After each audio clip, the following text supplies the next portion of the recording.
It's episode 2 of Monday Warfare, The Battles Within. I'm your host, Ray Russell, and Steve Eckstadt is back along with me again this week as we continue to get our feet wet in the Monday Night War here, Steve. Yeah, plodding along here. Second episode, I'm ready to get into it. As part of episode 1, we got the debut Monday Nitro, which aired unopposed, and then, of course, the first head-to-head meeting between Raw and Nitro followed that. This week, we'll see more head-to-head action. In fact, it's the first ever live head-to-head, as the WWF airs its first live episode of Raw up against Nitro on the week of the 25th of September.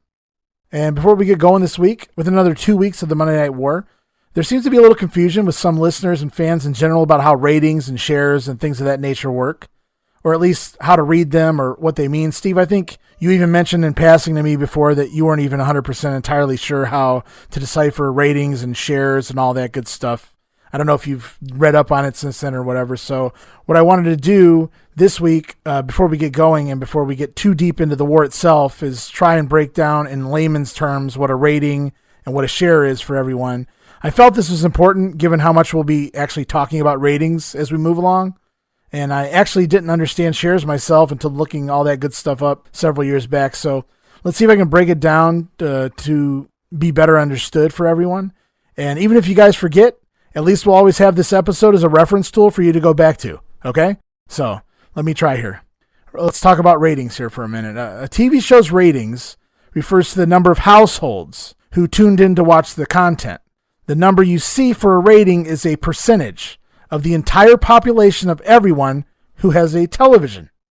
So if, for example, let's say 10 million TVs tune in to view Monday Nitro this week, and there's 100 million households, then that episode of Nitro earned a rating of 10%. In other words, the show reached roughly 1/10 of all U.S. homes. Basically, a rating is the number of viewers in a percentage form of those who could have potentially watched the program. So if Nitro does a 2.5, that is 2.5% of the people in the world that basically have the TV and the capability of watching Nitro. That's what a rating is. Now, a share is similar to a rating, but one big difference is a share is expressed as a percentage of the audience that was actually watching TV at the time. So if you stick with me here with the Nitro scenario from before, if there are 100 million households watching television on that particular Monday night, then the show's 10 million viewers qualifies it for a 10% share. That means the show reached 10% of all TV watchers during its broadcast. The share is basically the number of viewers watching TV at any given time. So basically, to break it down, ratings are a percentage of everyone who has a capability of watching TV, and a share is a percentage of the actual amount of people who are actually watching TV at that time. So what that means for last week's Raw and Nitro was they did a combined 7 share, which means 7% of America who was watching TV last Monday night had it on wrestling, which I thought was pretty cool.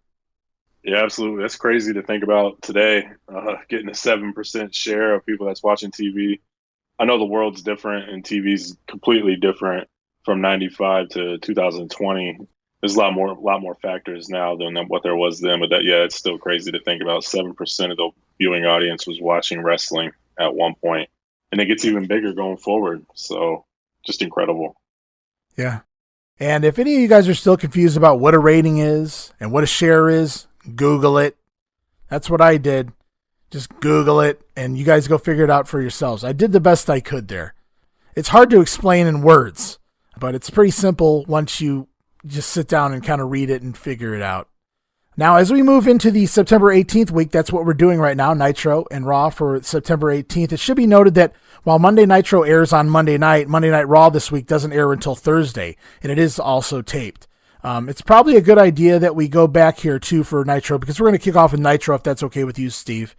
We're doing September 18th, but the Fall Brawl pay-per-view fell on the 17th, the night prior.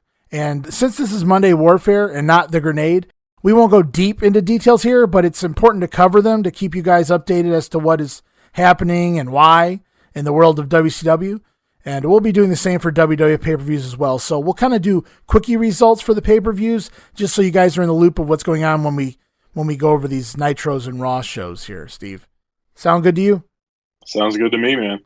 All right. So like I said, this isn't the grenade, guys. So we're just skimming through these results. We're not going in depth or giving our opinions or anything right now on that. We're going to save that for whenever we actually tackle the entire year. But quickie results here from Fall Brawl the night before, Sunday night, September 17th. Matches live on the main event pre-show, which was always cool. Saw Big Bubba Rogers over Barry Houston, Disco Inferno over Joey Maggs. Eddie Guerrero made what I can remember was his TV debut for WCW, not counting his 89 match with Funk. The best I can remember, this was his debut here in 95. As he does a no decision match with Alex Wright after Eddie takes a bump to the floor and sells a knee injury. And I remember watching that live, and it was really weird watching. It almost felt real. Why else would you have a guy debut and sell a knee injury and take a count out or a no contest in his debut? It was really weird. Anyways, like I said, I'm not going to dwell on anything right now. Eddie's not really full-time yet on TV, so apparently these new guys just can't beat Alex Wright because we saw Sabu. They did the reverse decision there. Eddie Guerrero can't get a fair shake here. He has to sell a fake leg injury to finish up the match here with Alex Wright. So Alex Wright seems to be untouchable at this point for some reason. Also, it should be noted that the American Males defeated the Nasty Boys on the pre-show after Dick Slater interfered and cost Knobs the loss. And the reason they did that was the winner of this Males and Nasty Boys match was supposed to face the tag team champions, which was supposed to be Slater and Bunkhouse Buck. So I guess basically the story is Slater and Bunkhouse Buck didn't want to have to wrestle the Nasty Boys. They'd rather take on the Pretty Boy American Males.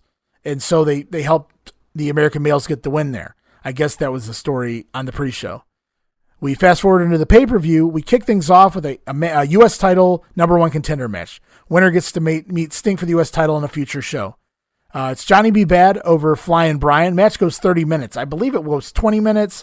I think there's like 2 5-minute additional time periods added or something along those lines. But I know the match goes about 30 minutes. And basically Johnny B. Bad gets the win over Pillman there, and he's going to get a future shot at Sting. We have Craig Pittman over Cobra in 1 minute and 22 seconds. Pittman entered by rappelling into the ring behind Cobra. Ranger Ross did it first. Sorry, Craig. But basically, Pittman repelled in behind Cobra, attacked him from behind, applied the code red, the crossarm breaker, got the win there. We are going to see Paul Orndorff here on this Nitro, so it was very important for me to point out that Paul Orndorff debuts his new persona. He had been losing. He'd lost faith in himself. He's now Mr. Wonderful again, thanks to Gary Spivey and the Psychic Friends Network. I never understood what a psychic can do to elevate your personality, but he helps Wonderful regain his wonderfulness, if you will, in a vignette here on the pay-per-view. DDP defeats Renegade for the TV title. That was pretty much the end of Renegade's push with the Diamond Cutter, just over 8 minutes. Harlem Heat beat Dick Slater and Bunkhouse Buck for the World Tag Team titles, so Slater and Buck didn't even have to worry about facing the Nasties. They lose the belts here on the pay-per-view. Match goes about 17 minutes. In a shocker, Arn Anderson defeats Ric Flair, his former best friend, former member of the Four Horsemen. Match goes about 22 and a half minutes. Brian Pillman shows up. Remember, Brian Pillman just lost a bat earlier on the show. Brian Pillman shows up and basically turns heel, whacks Flair with a big kick, and allows Arn to deliver the DDT and pin Ric Flair, which was a huge deal at the time. And then, the big one, War Games. Hulk Hogan, Randy Savage, Sting, and Lex Luger over the Dungeon of Doom. That's Shark, Kamala, Zodiac, and Ming. And stupid finish, Steve. Do you remember the finish of this match? I can't recall off the top of my head, no. I've seen it 100 times, but I can't remember it. So the match goes about 19 minutes. That's 19 minutes of cartoon hokey garbage because you're in there with the Dungeon of Doom. And the finish is Hulk Hogan applies a camel clutch on his good buddy, the booty Zodiac man here. And Zodiac's gimmick was what? Yes, no. So he has him in the camel clutch, and the referee's asking him if he gives, and even the finish is a cartoon because the Zodiac's sitting there, yes, no, yes. And he submits without even actually trying to submit. So that's how Team Hogan wins War Games. So War Games has come a long way in the wrong way since 1987 here. Yeah, to say the least. This was a terrible main event. It was a decent show. Some good matches underneath, but that main event is pretty terrible. And basically the rules stated after the War Games match that if Hogan's team won, Hogan got 5 minutes with Kevin Sullivan inside the cage. That brawl goes about 2.5 minutes before the Giant enters, and he chokes Hogan out and appears to snap his neck in epic Zeus fashion. Hogan sells it as such. He starts quivering around the ring in classic Hogan fashion. So get those Oscars ready, people. Also during that match, it should be noted, because this is also important, Lex Luger decks Randy Savage. Remember, they were on the same team. Luger pops Savage, but it appeared to be accidental. However, Randy Savage isn't buying that, and that'll tie into at least the next 2-3 weeks of TV, if not further ahead as well. And that's pretty much Fall Brawl in a nutshell. I tried to run through it as fast as I could, Steve. Sorry if I left you sitting there quiet for that long period of time. I was just trying to get through that so we can get to the good stuff. Yeah, there's really not much to discuss. It was an okay show, but some like I said, some good matches underneath, but nothing you need to go out of your way to see. And here we are live. It's WCW Monday Nitro for September 18th, the day after Fall Brawl. They're in Johnson City, Tennessee. Freedom Hall, that's a Smoky Mountain Wrestling territory, or at least it will be for another month or so before they shut down. We go into this episode of Nitro unopposed. Like I said, Raw won't air until Thursday, so this is the third edition of Nitro, and the second of which is going unopposed. So you would expect perhaps maybe a decent rating here. We'll see what happens. Show kicks off with Bischoff, Bobby Heenan, Mongo, and that damn dog Pepe is back. And Steve, what was the point of this? Like, what was the point of Pepe? Did you ever read up on this? You ever hear any stories about this? I have no idea why he brought Pepe, his dog. I never read up on it. I didn't see anything about it in the Observer either, so I have no clue why he brought it out there. Yeah, that was an early Mongo thing, is bringing Pepe out week after week. Show kicks off with a promo. They throw it to the back. You can hear an ambulance siren going on. Mean Gene Okerlund's standing in the parking lot or somewhere out there, around the building, and an ambulance is backing up, and out pops from the back Kevin Sullivan and the Giant. And the Giant professes he's the true immortal, not Hulk Hogan. And this specific time frame of the Giant is very cartoony here. Like the rest of the Dungeon of Doom, his voice is different. It's more fake. His mannerisms are very cartoony. His laugh sounds like something from a villain on the Super Friends. Mean Gene says Giant's father would be disappointed if he were still alive. And they're basically referencing Andre, because early on the narrative was Andre was the Giant's father. The Giant replies, he says, if his father was alive today, he'd be right here with him, supporting him against Hulk Hogan. So most of this Andre nonsense, without actually naming his name at this point, because they had mentioned Andre early on, and it seems like they're trying to play the gimmick here without actually having to say Andre's name. No, I never bought this Andre stuff. I know he showed up at the Bash 95, Bash at the Beach, threw his shirt at him and said, remember this, and that's kind of how he made his debut. And they were implying Andre from the get-go. This stuff doesn't work. We've seen it with Muda and the Kabuki. Just because some dude's tall and a giant doesn't mean he's automatically related to Andre. I never bought it. Even as a kid, I was like, there's no way. This just feels like a Hogan thing, too. Hogan wanted to tie everything together, and you can see from bringing in buddies that he had worked repeatedly in the WWF that he's just trying to familiarize everyone with everything he's doing here. This is WWF light as far as the Hogan storylines and angles go. He's got all of his buddies from the WWF, everyone that he drew a couple bucks with that he knew would protect him and take care of him in the ring. Yeah, basically I presume that's how we end up here with the Giant being the son of Andre, if you will. And promotions love bringing Big Show's dead father character into these storylines. I like Boss Man's a lot better. I found it a lot more humorous anyway. Oh, absolutely. Especially the card. I'm sorry to hear your dad finally croaked. I always get a chuckle out of that when he says that. So, yeah, just good stuff. I think my favorite was when they were riding on the casket through a cemetery, and there was a real funeral going on at that point in time. And Bruce Pritchard tells that story in one of his podcasts, but man, could you imagine if you were at a funeral and you saw this shit going on through the cemetery? Oh man. Oh my God. I'd be so pissed. Well, if I was the one in the casket, I'd be looking down laughing, but I'm sure my family wouldn't appreciate it, but man, that'd be brutal. Only Vince. Oh shit, do you hear that, Steve? I know that theme. Oh, I know that theme real well. That's the American Males. Absolutely the American Males. The clap. They're going to give you the clap. Everybody put their hands together for a little American Males. Come on, Steve, sing it. You know the words. Everybody knows the words. Everybody loves this song. I'm gonna sing a few bars with you. I'm singing this song. This is a great song. If you see them coming, better run for cover. Girls, you don't need a weekend lover. American Males. If they want to talk to you, you better take a listen. Girls, you might need a weekend obstetrician. Ha ha! American Males. American males. Well, that's my version of the song anyway. American males.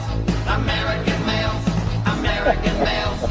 Good old American Oh Males. my god. American males.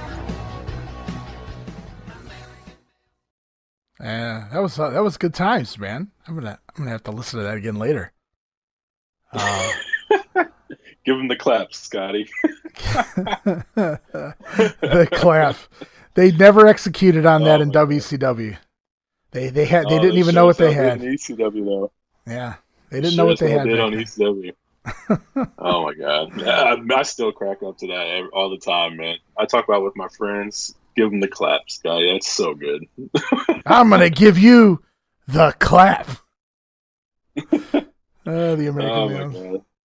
And speaking of the American Males, they're out to the ring. They're getting ready to have their tag team champions here, I believe. But it winds up going to be the Blue Bloods. But I think Regal's not even actually in the building. I think I read maybe he's in Japan or injured. I'm not really sure where he's at right now. I think he is just in Japan or something along those lines. But they portray it like he's there and been beaten up backstage because the American Males are out first. They're getting ready to take on the Blue Bloods. And you see Bobby Eaton come staggering through the curtain. And he's getting beat on by Harlem Heat, so we presume Regal's already taken the beat down backstage, even though he's really not there. So, like I said, Slater and Buck had aided the Males in a win the day before over the Nasties, and now the Males are out here presumably to take on the Blue Bloods, but instead they wind up taking on the World Tag Team Champion Harlem Heat. Harlem Heat are apparently fighting champions, even as heels, so they're to the ring and getting ready to defend their title. So we get a nice little quick match here. There's a Booker T axe kick here, a scissor kick, where he just kicks the fucking head off of Scotty. I mean, he kicks the freaking head right off of Scotty Riggs' face. If that's not a GIF, I don't know what is. Even Bagwell sells it like he's feeling the. It was like I went back and watched it like 3 times. It's almost like a video game. Riggs' head disappears when he takes the kick. It's insane. Yeah, it's ridiculous. It is. It looks like he did a front flip, and then he just lands right on his neck, and it didn't look good at all. It was rough. As the match progresses a few minutes, here comes Long Dong Silver down the ring, the human tripod himself, Robert Fuller in every inch of his manhood.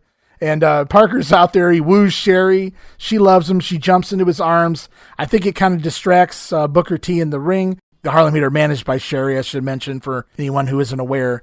So Sherry's enamored with Parker. They start making out on the floor. Booker T gets a little sidetracked, but he does grab Bagwell. He goes to look for a pump handle slam, and Bagwell winds up floating over, landing on top. Booker T takes a bump down. Bagwell covers him, gets the 1-2-3. And just like that, the American Males are the new World Tag Team Champions in just 4 minutes and 39 seconds. And I guess that proves anything can happen in the WCW.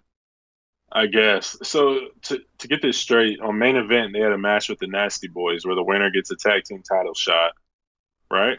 Yeah, but I'm not sure if that was for here on Nitro or not now that I'm looking at this. But they're supposed to get a... If that was the case, then it didn't make any sense that they had to beat up the Blue Bloods to make this match happen. But here we are. And I don't know if you saw this during the middle of the match, and I remember reading about this in the Observer. Jim Cornette's girlfriend and a few of her friends were planted in the middle, like third row back, hard camera, and they had a sign that says, "We want it raw." And they had some provocative signs. And basically, I think Dillinger had to go take them from them and kick them out or something. And this caused the WCW to actually start confiscating signs before people even came into the arena. They were watching them and looking at them because there's a lot of negative Hogan signs and things like that each week. So they took all that stuff out because of what Jim Cornette's girl did here. But I remember seeing that during this match, and I thought it was hilarious. Yeah, not a bad match. Yeah, poor Riggs, he killed himself on that axe kick. But that's really the only thing worth a damn in the entire match, to be honest with you. Yeah, that's for sure. Like I said, the whole match goes about 4.5 minutes, and you get a world tag title change. So the Harlem Heat are champions for about 24 hours here. Booker T, Stevie Ray trying to keep it real. This is a case of when keeping it real goes wrong. The American Males are your new World Tag Team Champions, or at least for right now anyway. And up next, it's a promo, Mean Gene Okerlund with Ric Flair in the ring. Flair talks about Arn Anderson breaking the code, and it was okay to feud with each other. Basically, Flair's implying that it's okay if Flair and Arn feud. It's all in the family. It's all within the Four Horsemen. But he says Arn broke that code when Brian Pillman got involved. And basically, it's later tonight, the main event, it's going to be Ric Flair taking on Brian Pillman. And then Flair makes sure to mention that he also plans to get his hands on Arn Anderson and whip his ass. And they made sure to get that on TV. So now a little more edgy here on Nitro, at least early on before the Turner suits come down on Bischoff and reprimand him about things like this. But they made sure to get the word ass on there, Steve, and Flair made sure to really make the punch the point home. Yes, he very much emphasized it indeed, yeah. He did his classic promo, and then he's like, Arn, I'm going to kick your ass. And everybody's just assuming he's going to say butt. And no, he dropped the A word, and Bischoff's like, we can't be having that around here. They really sold it. It doesn't seem like a lot in like right now, but in 95, when you didn't hear cuss words on any wrestling except here and there. Somebody might say hell. I remember like the house show from LA in WWF where Savage said he's going to kick Andre's ass for messing with Elizabeth. So ass was used as a word to really emphasize the anger and things like that for feuds. And you didn't hear it all the time. It definitely worked because you knew at that point they were pretty heated and they wanted each other. So it's crazy the little things that worked in 95 that can never work again. Just if you just think about it. Yeah, I mean, cursing back then was a huge deal. Even a simple bleep of a curse word was a huge deal. I remember Boss Man handcuffing Heenan to the guardrail and Rick Rude coming out and trying to rip it off, and all these bleep words were coming out of Rick Rude's mouth, and I was in awe, sitting there like a 11-year-old me or whatever, and I'm just sitting there in awe, like, oh my God, what is he saying? And I remember Steve Austin cutting a promo on Steamboat on an episode of Saturday Night, and there's just like this 30-second bleep. I mean, it felt like a 30-second. It was a very long bleep. And by the time he got done with that, I mean, I remember my brother and me still talk about this to this day. We'll reference it every once in a while when we're having conversations about things like that. You know, wonder what Steve Austin said to Steamboat that one time. It was just so long and whatever. But yeah. Even Heenan went in that retirement match with or Loser Leaves Town between Perfect and Flair. Like when Flair took the loss on, I think it was the third Raw. Yeah, Heenan just goes in and bleep, bleep, bleep, bleep, and like it's still memorable today. And for me anyway, I remember watching that like, damn, he is pissed. So yeah, cuss words meant a lot back then, and you just didn't hear it. They plugged Saturday night. On Saturday night this week, it's U.S. champion Sting taking on Steve Regal. Craig Pittman versus Cobra in a return match from Fall Brawl. I'm sure everyone's excited for that. I guess there's some kind of news on Dusty Rhodes. We'll get to that later. And Hulk Hogan will appear on Saturday night. I wonder how many more times we'll see him on Saturday night before he quits that show altogether. We move on. It's Johnny B. Bad, the man who just won the U.S. Heavyweight Championship #1 contender match the night before at Fall Brawl. He's taking on the new and improved Mr. Wonderful with the 6-inch mirror that he's looking, and that's being generous. It might be a 4-inch mirror that he's looking into as he's entering the ring to his new theme music. Eric Bischoff seems to hate this theme music, but it's just tremendous. And for anyone who hasn't heard it, you need to go look up like Paul Orndorff's 1995 theme music, because it's another level bad. It's so bad, it's awesome. Wonderful. They call him Mr. Wonderful. Something along those lines, Steve. You're right, man. It's so bad, it's good. It's how you get some heat without even doing nothing. Just play his damn music, and people are going to get pissed off that he's even coming out to the ring. So I got to be honest with you. I can't believe Paul went for this entire gimmick, dealing with a Psychic Friends network and coming out to this music and basically admitting that, you know, he's lost a step, because the Paul Orndorff I know, you weren't going to get any of that from him. So I don't know what they had to do to get him to agree to any of this. So very, very weird to see Paul in this situation. What's funny is, my friend went to dinner with him. He was at a Comic-Con. They went to a dinner, and he kept on telling me, he's like, man, you're Mr. Wonderful. And I'm assuming Orndorff thought my friend was a mark, and he's like, but eventually he said it so many times. My Orndorff finally responded. He's like, you know what? I am Mr. Orndorff. I am Mr. Wonderful. And it almost, the way the story was told to me, it almost seems like Orndorff started working him and was using this gimmick to work him after a certain amount of time, probably after a few drinks. He's like, you know what? I am Mr. Wonderful. I am Mr. Wonderful. He just kept on saying it, and it's almost reminiscent of the Gary Spivey promo from Fall Brawl. Everything I've heard of Paul Orndorff, he's a legit tough guy. And for him to even entertain the idea of doing something like this, that I wonder what they had to do to convince him. Match starts off. Bischoff points out that Johnny B. Bad had gotten 9 stitches in his left eye from the match with Pillman at Fall Brawl here. So he's working with stitches in the eye. Pretty ballsy. Things can go wrong real fast. But the match doesn't go long enough for too much to happen. There's a lot of blown spots in this match, honestly. Bad reverses a pile driver into a backdrop. Then Bad tries his own pile driver, and Orndorff reverses that into his own backdrop. And Bad tries to turn that into a sunset flip, and Orndorff basically drops his knees down on top of Bad, hooks the legs, and gets the win. Paul Orndorff pins Johnny B. Bad in 6 minutes and 35 seconds, and I don't understand the logic in this. Didn't Bad just go 30 minutes the night before to prove himself and get a shot at Sting for the U.S. Heavyweight Championship? And here we have Paul Orndorff in a comedy gimmick to some degree, pinning Johnny B. Bad the next night on Nitro in 6 minutes. Did Orndorff really need this push? Yeah, this doesn't make any sense. I mean, if you're positioning Johnny B. Bad, and I know where the gimmick, I know where the angle goes there with the U.S. title match, but at the same time, you don't have a dude go 30 minutes and make your U.S. title seem really important by having somebody go through that to get a shot just to jive him out the next night. It makes absolutely no sense. Orndorff didn't need this at all. Yeah, and the only good thing about Orndorff beating Bad here was that we got to hear his music a second time. Wonderful, they call him Mr. Wonderful. What tremendous music. We got American Males, this Mr. Wonderful music. Nitro's batting 1,000 on theme musics here tonight. For Jimmy Hart. What they're not batting 1,000 on are these lame-ass vignettes from random locations, and we're at the beach. You heard me right. We're at the beach, in the middle of the beach, on the sand. Randy Savage, for I have no idea whatsoever, he's bench pressing weights in the middle of the beach on the sand.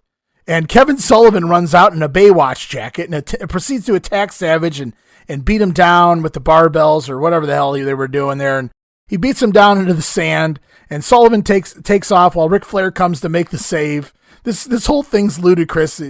Savage is working out on the beach. Sullivan attacks him in a Baywatch outfit. Ric Flair comes out to make the save. He keeps calling Kevin Sullivan Devil. Devil, get out of here. Devil, what's wrong with you? Sullivan takes off. It was a really quick segment to further the Savage issues with Dungeon of Doom and things, but I don't know, man. It didn't work for me. It just seemed too cartoony for me with the whole beach. I felt like this could have been done in a gym and it would have seemed a little more believable. Well, I don't know when this was recorded, the beach segment. I do know when they was at Bash at the Beach for 95, they were on the beach and they did something with Baywatch. Right. And I think Bischoff prefaced this by saying this was from when they were filming Baywatch, and that may be why Sullivan had that Baywatch jacket on. So if you look at it from that context, that they was doing a movie or filming a TV show, that makes sense, especially if it's Baywatch. But if it didn't have that context, I'm with you 100%. This was hokey and cartoony, but I'm going to look at it from the fact that they was filming a TV show, so it makes it a little bit better for me. Oh, that's fine. I mean, yeah, I knew it was Baywatch related. The Baywatch girls were around Savage. It just seemed odd that he was working out in the middle of the sand. Anybody? I don't know, man. It was silly to me. It is hokey as hell, even for a TV show. It's WCW and it's 1995, man. What the hell do you expect? And we go back to the ring now, and it's Mean Gene Okerlund in the ring with Randy Savage, and they address the Sullivan beatdown and Ric Flair making the save. Savage tells Flair thanks, but no thanks. He doesn't want his help in the future. He also, I found this funny. He had just teamed with Hogan the night before. He's still good friends with Hogan. He was his partner last night in the big War Games match. And Savage says he doesn't know where Hogan is right now. If he's in the hospital, if he's at home. So he doesn't even check up on his buddy. Why? I mean, like, aren't you guys best friends? Why do you not know where Hogan is? But basically, that really stuck to me when I heard this promo. I don't know where he is right now. But Macho says Hogan is the best there is in the ring, but he's a bad judge of character, and that's obviously referencing Lex Luger, Hogan allowing Luger onto the team. Gene says that Gene and some other people he spoke with think that Luger actually hit when he hit Savage at War Games, it was unintentional. But Savage isn't buying it. He says you're either with him or against him, so either basically you go along with what Savage believes or he wants nothing to do with you, I guess. Macho says he doesn't buy what Luger did as being an accident. He thinks Luger, Sting, and Jimmy Hart are all going to join the Dungeon of Doom. This obviously brings Luger out to the ring to call out Savage on his comments. Lex admits that he wants the world title. That's why he's here.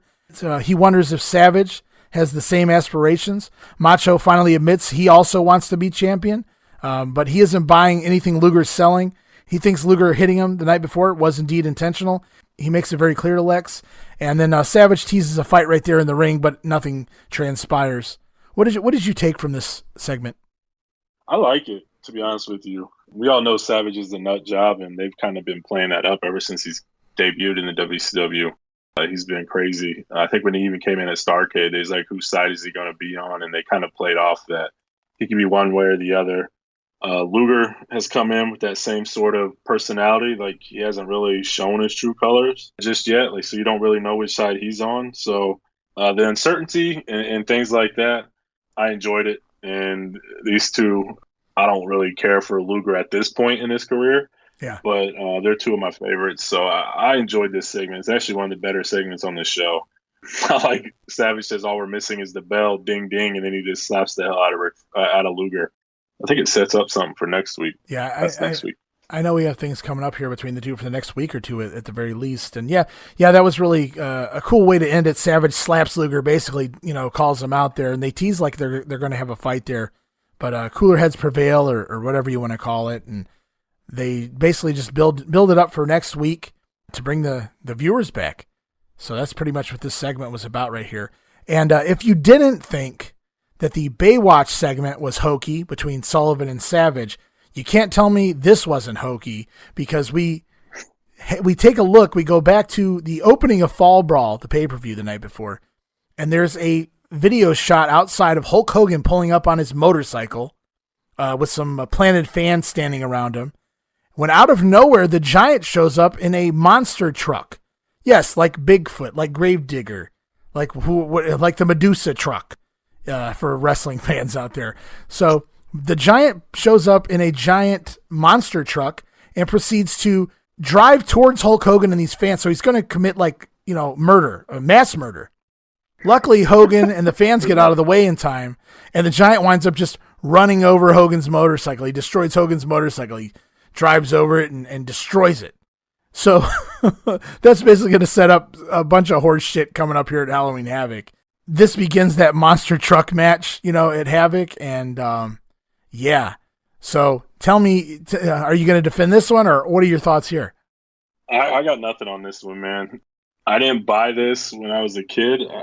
I don't understand whose idea. This had to be Bischoff, the monster truck match. Who thought this was a good idea? Yeah, I don't know how you incorporate this. I don't know who comes up with it. I don't know what the reasoning was behind it. There was no sell job. I mean, they weren't pimping the league, the monster truck league, or anything like that. It wasn't like this was coincides with a promotional type deal or anything like that. Or something. Yeah, there was just I know they tie in Bigfoot and say that the guys who made Bigfoot is making Hogan's truck. But I mean, dude, I have no idea. I can't defend this as much as I'd like to. I'll save it, I think, for next week for the one thing that I do enjoy about the whole monster truck.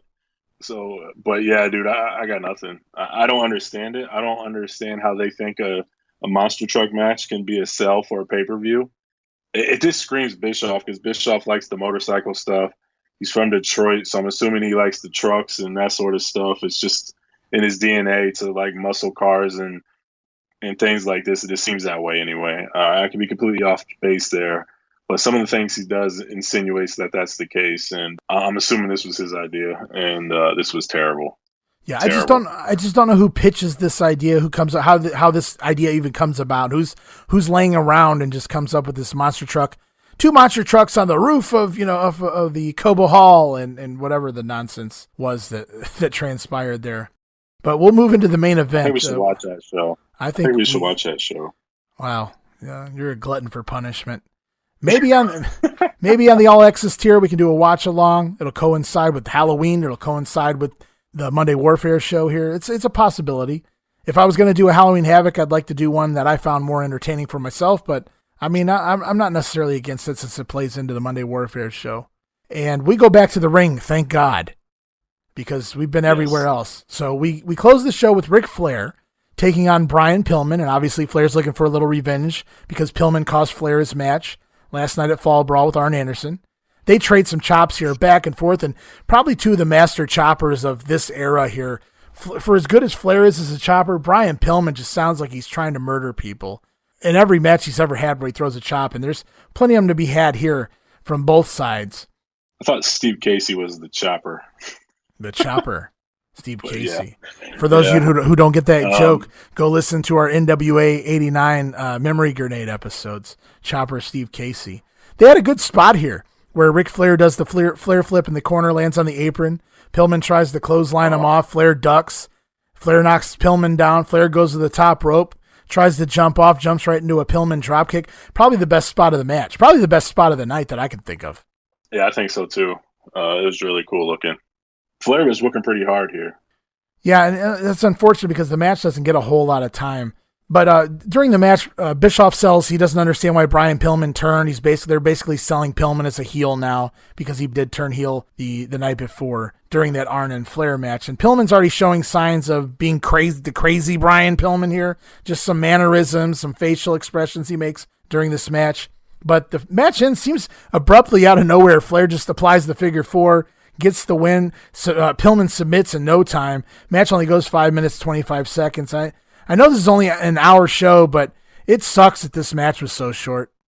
Yeah, I agree. A lot of the matches are going to be short because there's so much you got to pack into 1 hour, especially the way Bischoff started this show out. Not this particular show, but Nitro as a whole, the way he booked it, whoever was booking. So, yeah, it's fast-paced, action-packed, and very short matches. So my next question is, what does this say for Johnny B. Bad and Brian Pillman going 30 minutes last night? Bad loses to Orndorff, a guy who's basically an under mid-carder at this point, if that's a thing, and a comedy gimmick. And then Pillman turns around and loses to Ric Flair. There's nothing wrong with losing to Ric Flair, but loses to Ric Flair by a figure four in like 5 minutes time. And both of these guys had just competed to see who the number one contender for Sting is. It's like I know this isn't intentional, but to me it comes off as a big FU to Sting and the U.S. title because these are the guys in line for his championship. And I know that wasn't intentional, but it's just bad booking in my estimation. This is things that they continue to do going forward that they never stop doing. It's almost as if the belts don't matter at all, especially the lower ones. I mean, you have 2 title changes in 24 hours on the tag team titles. You do that a few more times and they're already going to be useless. Sting's 2 biggest opponents that just fought, like you said, 30 minutes, the best match out of both of these shows, Fall Brawl and Nitro, by far. They busted their ass, and it's all for nothing. I mean, you can sit here and say they're the number one contender and things like that, but job him out to a dude who's past his prime and a comedy gimmick that goes nowhere. And then Pillman, I can kind of understand Pillman, just for Flair getting his revenge and costing him like probably arguably one of his biggest matches of his career against Arn Anderson, just by the way they were booking it. So that makes a little sense, but yeah, it's just bad for Sting. Like, these are my top contenders and they're jobbed out back to back, Yeah, same in 5, show. 6 minutes. Yeah. So, and I'm not against Pillman doing the job here. I'm fine with that. It's just when they got 5 minutes, maybe the figure four isn't the best way to go home. That's just my opinion. And we close the show with another Ric Flair promo, and once again, he wants to get that word in there. He promises once again to kick Arn's ass. Maybe as soon as next week, we'll see what happens with that. And then as Nitro closes, Bischoff randomly shouts out, "There's something going on in the back," and they don't really allude to what it is or anything like that. So I think this is just a ploy to get you to tune back in to the next program, either Saturday night or next week on Nitro, just to see what was happening, even though they probably don't even address it again. So just another quick-witted decision made by Bischoff there to draw more attention if you were paying attention. Yeah, I remember picking up on that too. Heenan does that quite a bit as well. Bobby makes had those done comments that. Even during the show. Yeah. And just a couple quick notes as we end this episode of Nitro. They mentioned at the end of the program that Nick Bockwinkel, who's commissioner at this point at WCW, would comment on the American Males title win that's coming Saturday night. So we're going to find out on Saturday night whether the males get to keep the titles or if the titles are going to be handed back to Harlem Heat. What happens is the males do get to keep the titles, so they are indeed World Tag Team Champions. There were no WWF remarks this week, none whatsoever from Eric Bischoff, so he's not overkilling it. He's done quite a bit already, so he's kind of pulling back a little bit so it's not overbearing and he's not giving Vince too much credit.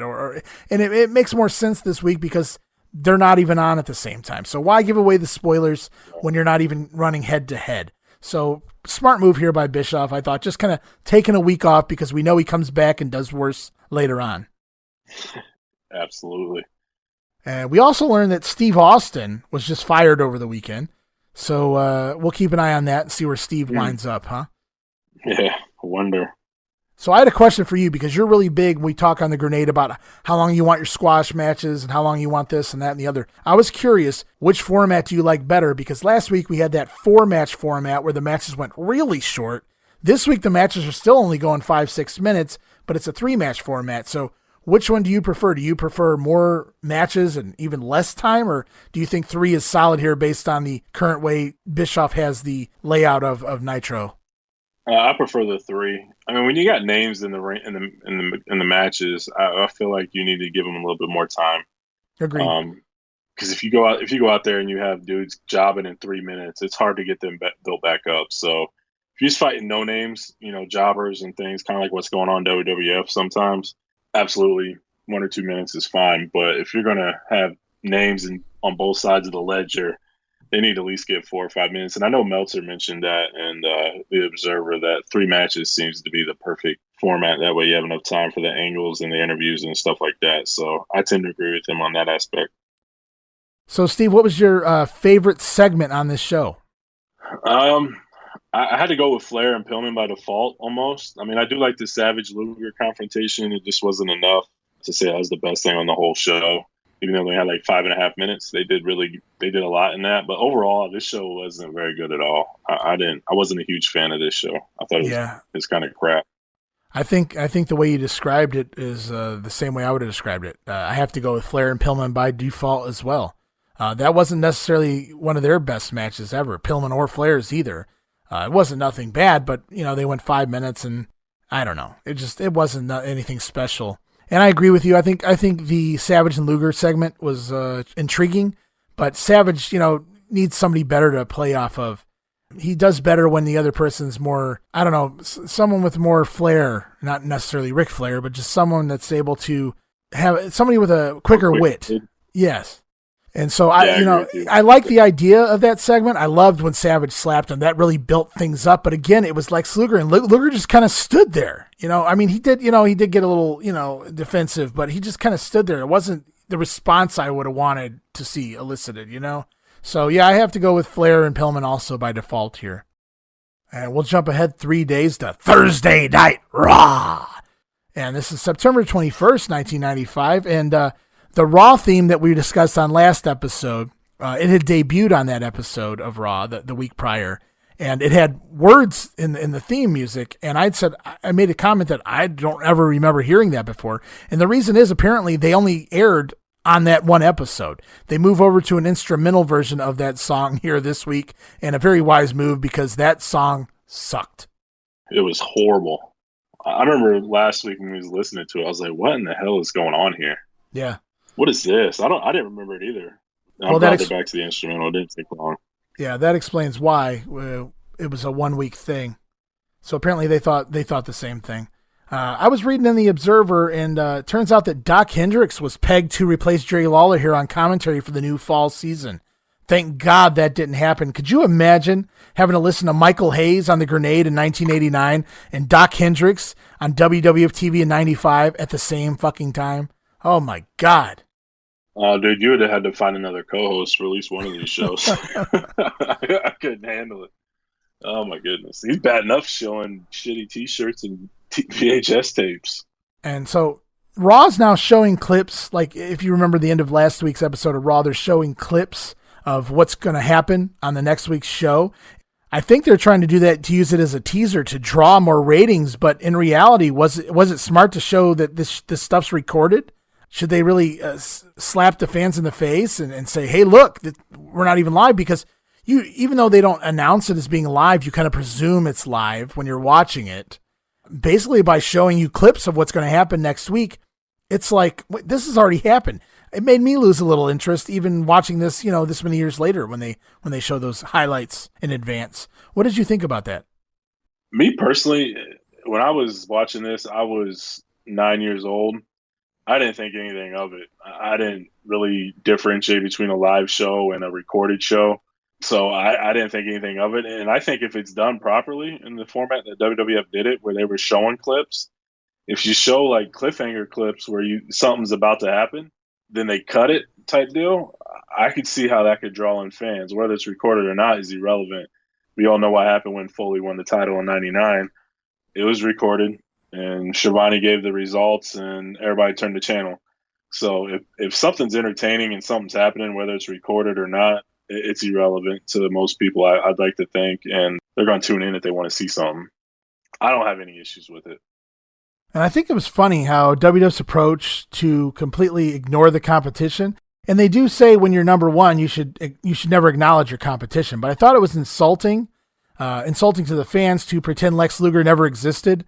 At least say he left town because he was afraid of Davey Boy, or Davey Boy beat him down and ran him off. Get your own talent over in the process. I'm fine with that. But ignoring the fact that Lex Luger ever existed at all is almost like you're embarrassed on yourself. That's the way I take it anyway. Meanwhile, Bischoff takes the opposite approach, constantly mocking Luger leaving the WWF, giving away taped results, changing Rotunda's name to VK, making snide references to their product being superior. Bischoff has gone for the throat early and often, and from a business standpoint, I can't really be upset with him for that. I just don't understand why Vince hasn't retaliated by simply saying that, basically implying that Lex Luger's a coward, that he ran off, or he got a beat down, couldn't handle the WWF talent or things like that. It's just odd that they just completely swept Luger under the rug, as if the last several years, the call to action campaign and all this other nonsense, none of this ever happened. Yeah, that is surprising. I mean, it's an easy way to get your talent over, especially since I think Davey Boy's fighting Diesel for the WWF title at the next In Your House. So what better way to get your next challenger over by saying, you know what, that dude that's on the other channel that's trying to get a title shot or was already jobbed out to Hogan, he got beat down and tucked his tail and left, and this is the guy that did it, and he's going to fight for the title going forward, that sort of deal. I mean, it would have been a perfect way to get Davey Boy over. Hell, even show the clip. Who cares if he's no longer with you? Show the video. You have it. Show him getting his ass kicked. Yeah, that always puzzled me as well. So anyway, Raw kicks off with clips from last week's episode, which also appears to be a new thing. I don't really remember Raw kicking off by showing you what happened on last week on Raw. So then we're reminded we're reminded by video clip of the original Razor Ramon 1-2-3 Kid match where the Kid upset Razor back in 1993, because we're getting a match here between best buddies Razor Ramon and the 1-2-3 Kid. Of course, the Kid's been down and out lately. He thinks Razor's babying him too much. He wants to prove he can handle himself here. So we get Razor and the Kid to kick things off here on Raw. And the Kid actually attacks Razor to start the match. And I had to laugh because the first move of the match was a simple kick. And Vince says, "What a maneuver." So I know Vince loves to say that line when he doesn't know what a damn move's called. But, I mean, the Kid literally kicked him. And Vince says, "What a maneuver." So we get our first one maneuver early here on this episode of Monday Night Raw. Razor takes over, though. He dominates the match for a while, and he's almost playing it like he isn't even taking the Kid seriously. He's just kind of wrestling him like he's a jobber. But Ramon winds up taking a bump to the floor. The Kid takes over, puts Razor in a sleeper. We go into commercial, come back out of the commercial. Razor breaks the sleeper. The Kid and Razor collide, and they smash into Earl Hebner, and somehow that forces the Kid and Earl to roll out of the ring and to the floor while Razor's laid out in the middle of the ring. Dean Douglas comes rushing down, not Shane Douglas. Dean Douglas comes rushing down, climbs the top rope, hits a splash onto the back of Razor, and they should tell Shane to stay off the top rope. His moves look like crap off the top rope. Anyways, he lays Razor out with his splash off the top rope, and then the Kid comes back in the ring at the same time as Earl Hebner, and that just drove me nuts. Earl Hebner, your little scrawny referee, is recovering at the same speed and rate as the 1-2-3 Kid here. But maybe that's just something I noticed. I don't know. So yeah, Dean, I didn't really pick up on that one. Dean takes off back to his classroom, says Vince McMahon, which I wanted to smack my head when I heard that line. But anyways, the Kid slowly climbs into the ring. He slowly covers Razor. Earl Hebner proceeds to make one of the slowest counts in wrestling history, and Razor lays there playing dead from a splash to his back. And the 1-2-3 Kid gets the win. He pins Razor Ramon in 7 minutes and 10 seconds. And the story being Hebner didn't see it. The Kid didn't see the interference. Kid thinks he beat Razor all on his own. And Razor lays there still dead after the pinfall, all from a splash to the back. That's a powerful ass splash, Steve. Yeah, my notes here says felt like a very, very underwhelming finish. A splash off the top rope just takes Ramon out. Not sure about that. I mean, if it was like a Fatu splash from the Samoan SWAT team or something like that, I could see it. But Dean Douglas, he's all of 225 at this point. He looks really toned down and smaller. So a splash from him is not believable at all. It just felt like a very underwhelming finish. The match itself was pretty good. Just the ending kind of sucked. And we go straight from the match back to the classroom. Dean Douglas's classroom. Oh, these things were terrible. He spells out an acronym here as he gives everyone a grade. He gives the 1-2-3 Kid a D because he's dumb and assumes he won the match all on his own. He gives Razor an E because Razor's wrestling Dean at the pay-per-view in your house because Razor wants to be elevated. That's what E is for. Dean gives himself an A because he's Dean Douglas. And lastly, he writes an N on there because he says it's a no-brainer that the Dean's going to beat Razor at In Your House. And what does that spell? The acronym spells Dean. He's so clever. I know you're a huge Shane Douglas mark, but this Dean Douglas stuff never worked for me. And I loved Shane Douglas at this point. When he went back to ECW 96, he turned me off. He just talked so frickin' much to where I just didn't even want to see him on the screen. And his work rate was nowhere near, the levels of when you saw him flying around the ring either. So I was never into the mid and late 90s Shane Douglas. However, up until this point, I had no reason not to be a fan of Shane Douglas. In fact, I was excited when I saw that he was coming into the WWF. However, this gimmick here, you tell me, man, are you buying it? Are you cool with this Dean Douglas character? I am not. The guy doing the character is fine. I love Shane Douglas, but the Dean Douglas gimmick, I don't like it. I thought it was hokey and stupid. I will say I was watching him get sign autographs or something, and people were asking him questions about it, and he was talking.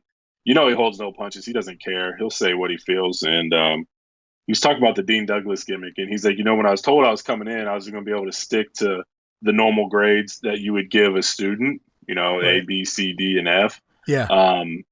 But as soon as he got there, there's like, no, you're going to do all these different things and you got to do all this and all that. And he's like, that's not what I signed up for, essentially. And then he got the gear that got mailed to him or something. And he's like, Vince, as soon as I got there, Vince gave me his number and said, call me anytime, man. I'll talk to you. I'm more than happy. So as soon as he got his gear, he called up Vince and said, I don't like the gear. I'm not feeling it. He's like, well, that's what you got. He's like, I knew then, yeah, you may have the number, but it doesn't mean you get to talk. Right. So I think as soon as he got there and saw the writing on the wall, I don't think he was fully invested in the character. And then he got thrown in with the Clique and had to deal with them, and they already probably didn't like him for where he came from. So it was just a disaster all around, and I'm sure he couldn't wait to get the hell out of Dodge. So I can't say I blame him. Yeah, it doesn't take long either. He's gone before the end of the year. Next match, it's a randomosity of tag team action here. It's Bob Holly teams up with Savio Vega to take on Kama and Tatanka of the $1 Million Corporation. Before the match starts, they go back to Superstars and show a clip of Henry Godwin slopping Ted DiBiase. Godwin had just recently turned babyface on DiBiase. The faces control the match first. Savio looking good here. He always looked good. Savio Vega was a great, tremendous top talent, man. I just wish they could have done more with him. He deserved a really decent Intercontinental title reign at the very least, I thought. And I was really pulling for him that year when he was in the King of the Ring in there before they gave it to Mabel. Yeah. Bob Holly causes... He did awesome in that King of the Ring tournament, man. He did awesome. Yeah, I thought he did a great job, even the match over IRS on the pre-show. But Bob Holly unintentionally distracts the referee here. It allows the heels to take over and double team Savio Vega. We get a double clothesline spot, double down, hot tags to Kama and Bob Holly. They come in for the finish. Holly hits a nice missile drop kick on Kama, which everything turns into a four-way melee here. Everybody's in the ring. Bob Holly tries a crossbody. I think Kama's intention was to catch him and turn it into a power slam, but I don't know what happened there.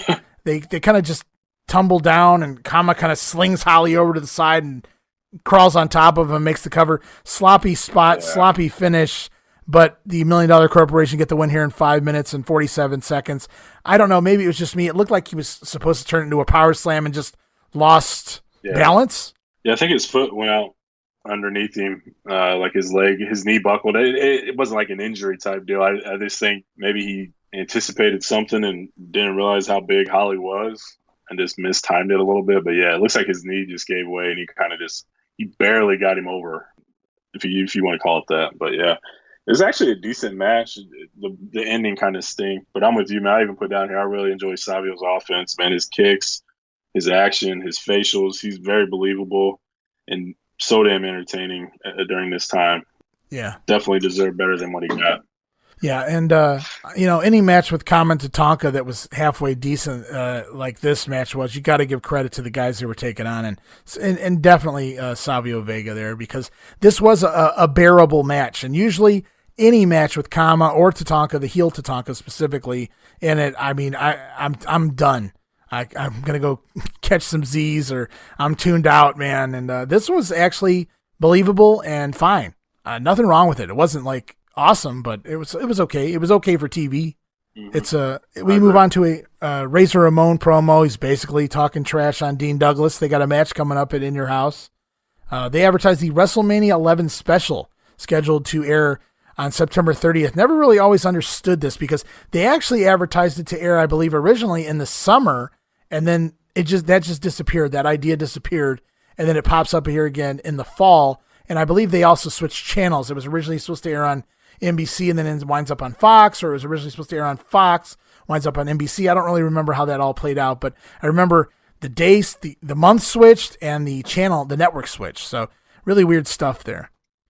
We go to a squash match. I think it ends up on Fox. Is that what happens?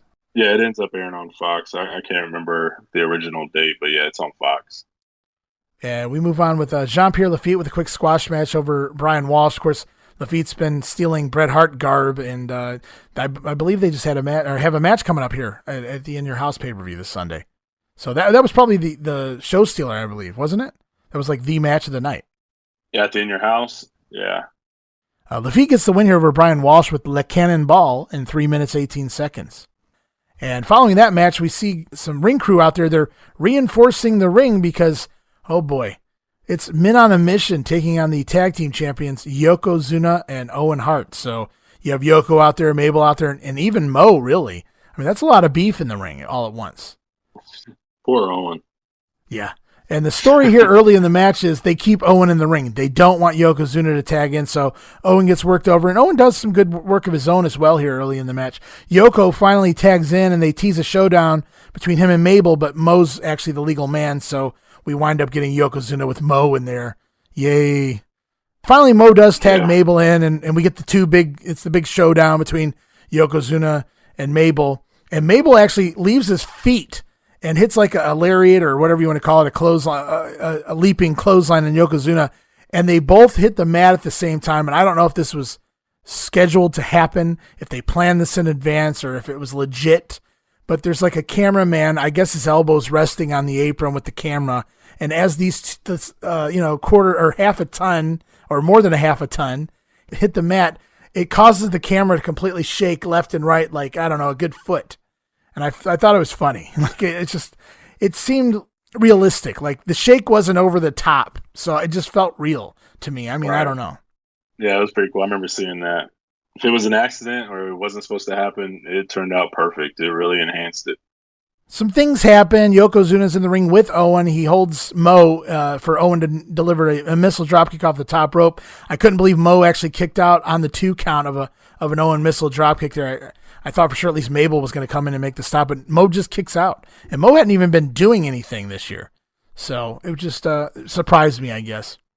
And Yoko's barely been in the ring during this match, and he looks gassed, is something I noted here, because he has to come in and stop a 3 count when Owen's getting pinned. Yoko barely makes it there in time. And even then, he kind of just puts his foot on Mo during the cover just to break it up. It was pretty sad to see. I mean, he's just really out of shape here. And I know that sounds funny based on his size, but at one point, Yokozuna could move around a whole lot better than here in 95. Just go watch his 93 run or his AWA days when he was way smaller. Of course, their manager, Yokozuna and Owens' manager, Jim Cornette, distracts the referee, and it allows the illegal man, Yokozuna, to come in and drop his big fat leg across the back of the head of Mo, and then Owen steals the win. So Yoko and Owen retain the titles, and they get the win. I was actually very surprised this wound up being a pinfall. I didn't see that happening with two heel teams, the top two heel teams, if you will, too, out there. But Yoko and Owen get the win in 9 minutes and 30 seconds. I was surprised, too, with the finish. And it's kind of weird. I know it comes up in I think it's the next episode, to where this doesn't really make a whole lot of sense. But, yeah, not a terrible match. Yoko has no business even wrestling anymore at this point, to be honest with you. Yeah, it was very evident here. It was almost like hiding Andre near the end of his career. Mm-hmm. I mean, Andre was a little worse. I know he was a lot worse off physically. But, I mean, just condition-wise, Yokozuna was looking rough out there. And he was it was a tag match, and he didn't do a whole lot. And he was looking rough near the end. Anyways, we move on to a pre-tape promo of Shawn Michaels and Diesel. They're basically promoting the In Your House triple header match. Shawn and Diesel, the World Heavyweight and Intercontinental Champion, taking on Yoko and Owen, the World Tag Team Champions. And the rules of that match states that whoever gets the win wins the other person's title. So we could see new heavyweight champion, new Intercontinental Champion, or Shawn and Diesel could have all the belts. And we'll see what happens there this weekend at In Your House. And then it's back to the ring for an in-ring promo with the other side of that match. It's Jim Cornette talking for Yokozuna, Owen Hart, and Mr. Fuji. And that's a good thing that Corny's doing the talking for Fuji. That's why they brought him in. Mm-hmm. Cornette says that they don't buy Diesel and Shawn are still best friends, or best friends again, I should say. And but Yoko and Owen are a collective unit, and as good as they are individually, they're even better together. So, I mean, basically, Cornette thinks his team's bringing all the belts back, or I'm not really sure how that works. Do they get both belts, the Intercontinental and Heavyweight, or just one of them? I think just one of them. Whoever makes the pin. So, like, if Owen pinned Shawn, he'd be the IC champion. If Yoko pinned Diesel, he'd be the world or whatever. Gotcha. They didn't get them both. And that's pretty much it, man. No big angles or anything this week to set up In Your House. I mean, other than Dean Douglas doing that splash, there was really no interaction with any of the guys who were feuding here. But are you buying this In Your House, Steve? To be honest with you, man, I didn't buy any of the In Your Houses. I got all the major pay-per-views, but I didn't really watch the In Your Houses. So, but I meant just looking back. Buying it. Okay, that's what I meant. Looking back, I do like the idea of the main event. Now that was creative. I liked it, and I would have been interested in seeing that. If I had my own house and paying for my own bills, I probably would have bought it just to see that main event, to be honest with you. Yeah, and I'll be honest with you, too. That was the only thing that sold me on that show back then when I did get it, was the main event match. It was intriguing. It was different. Shawn and Diesel were out there. I mean, I was pretty much a big-time Shawn fan up until 96-ish. I was sold on that match alone. And I think I was still giving Dean Douglas half a chance here. As far as in-ring work, I was kind of looking forward to Dean Douglas and Razor, but what winds up happening at the In Your House pay-per-view, Razor basically dominates the entire match. It's just, I don't know. Not a big fan of the way Shane Douglas was treated here in this run. Yeah, me either.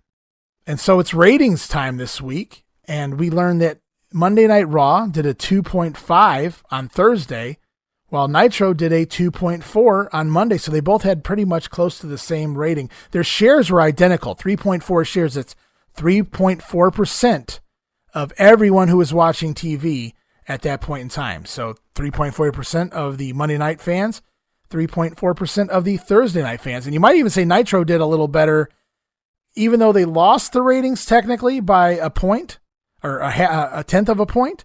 Raw 2.5, Nitro 2.4, because Nitro was going up against Monday Night Football. Raw was really unopposed as far as sports goes. But Raw did win. Technically, they did. What's that?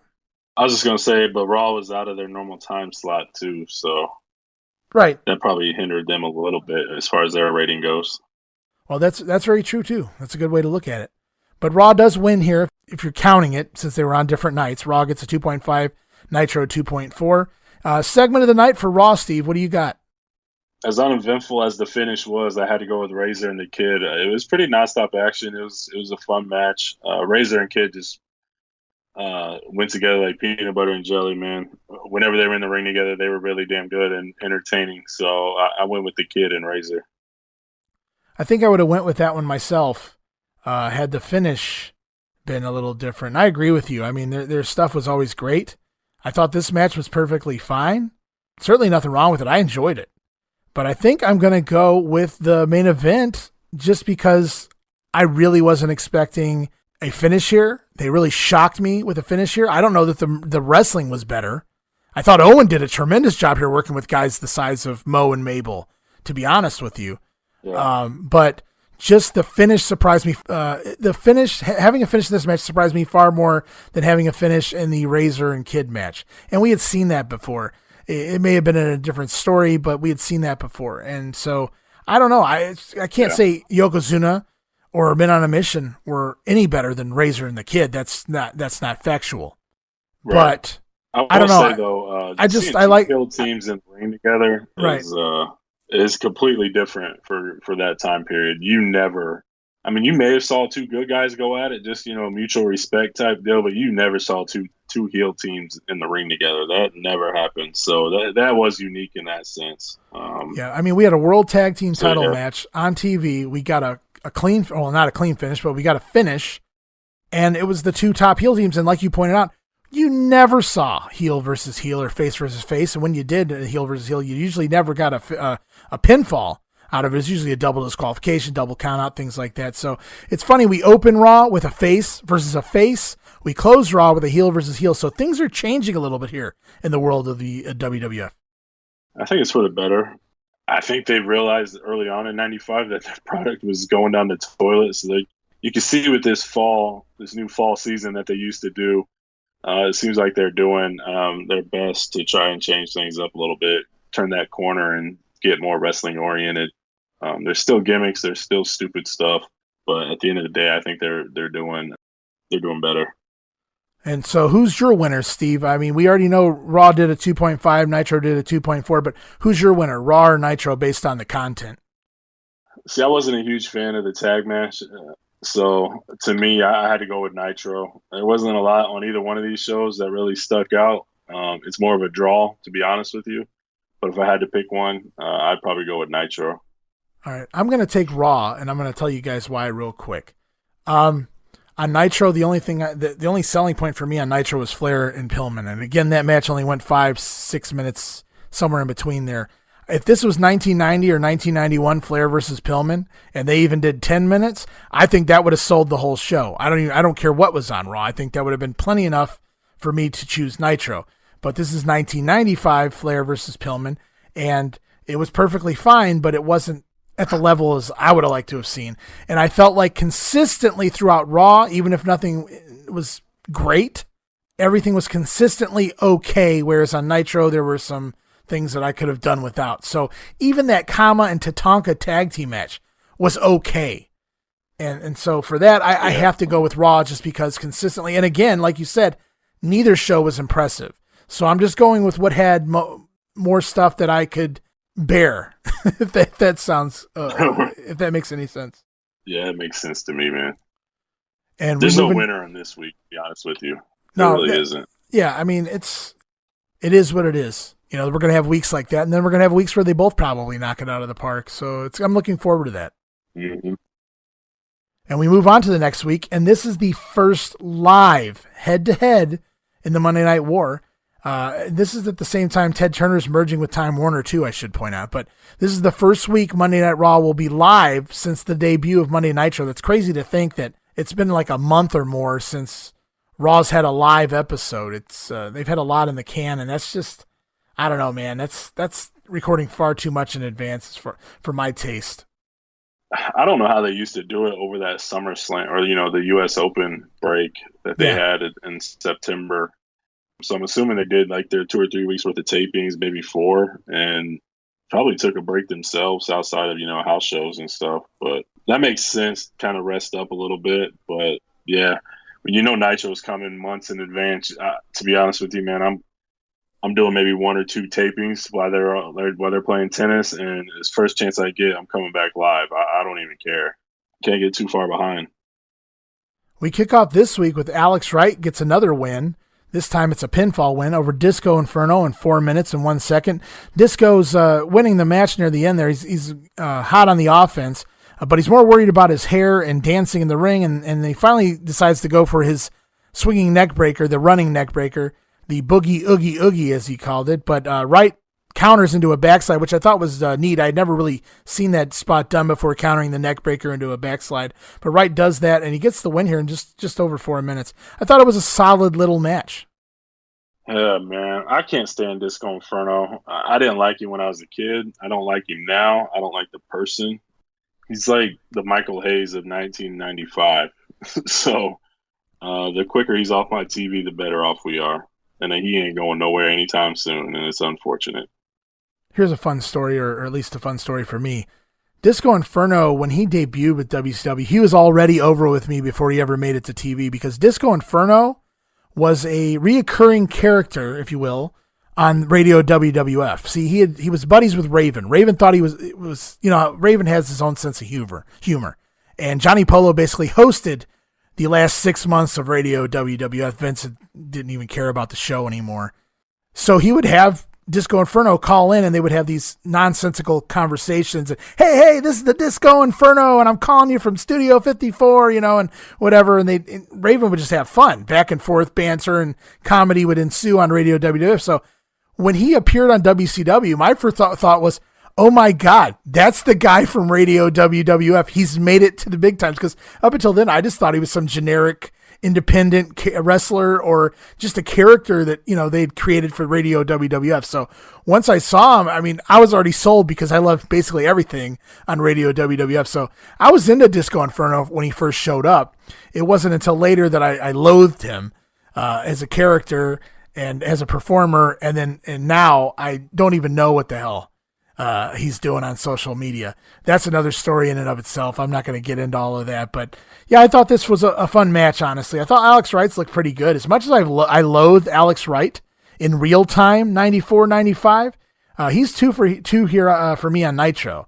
And he's not as obnoxious here if you're just watching him in the Nitro era, probably because his initial force feed run is over with, when they brought him in and had him working like 10-minute draws with Flair on Saturday night and pushing him down your throat with that just horrendous music video where he's doing that god-awful dance. So we're past that. So I can kind of look at Alex Wright in a different light here. And I love his dad. His dad was awesome.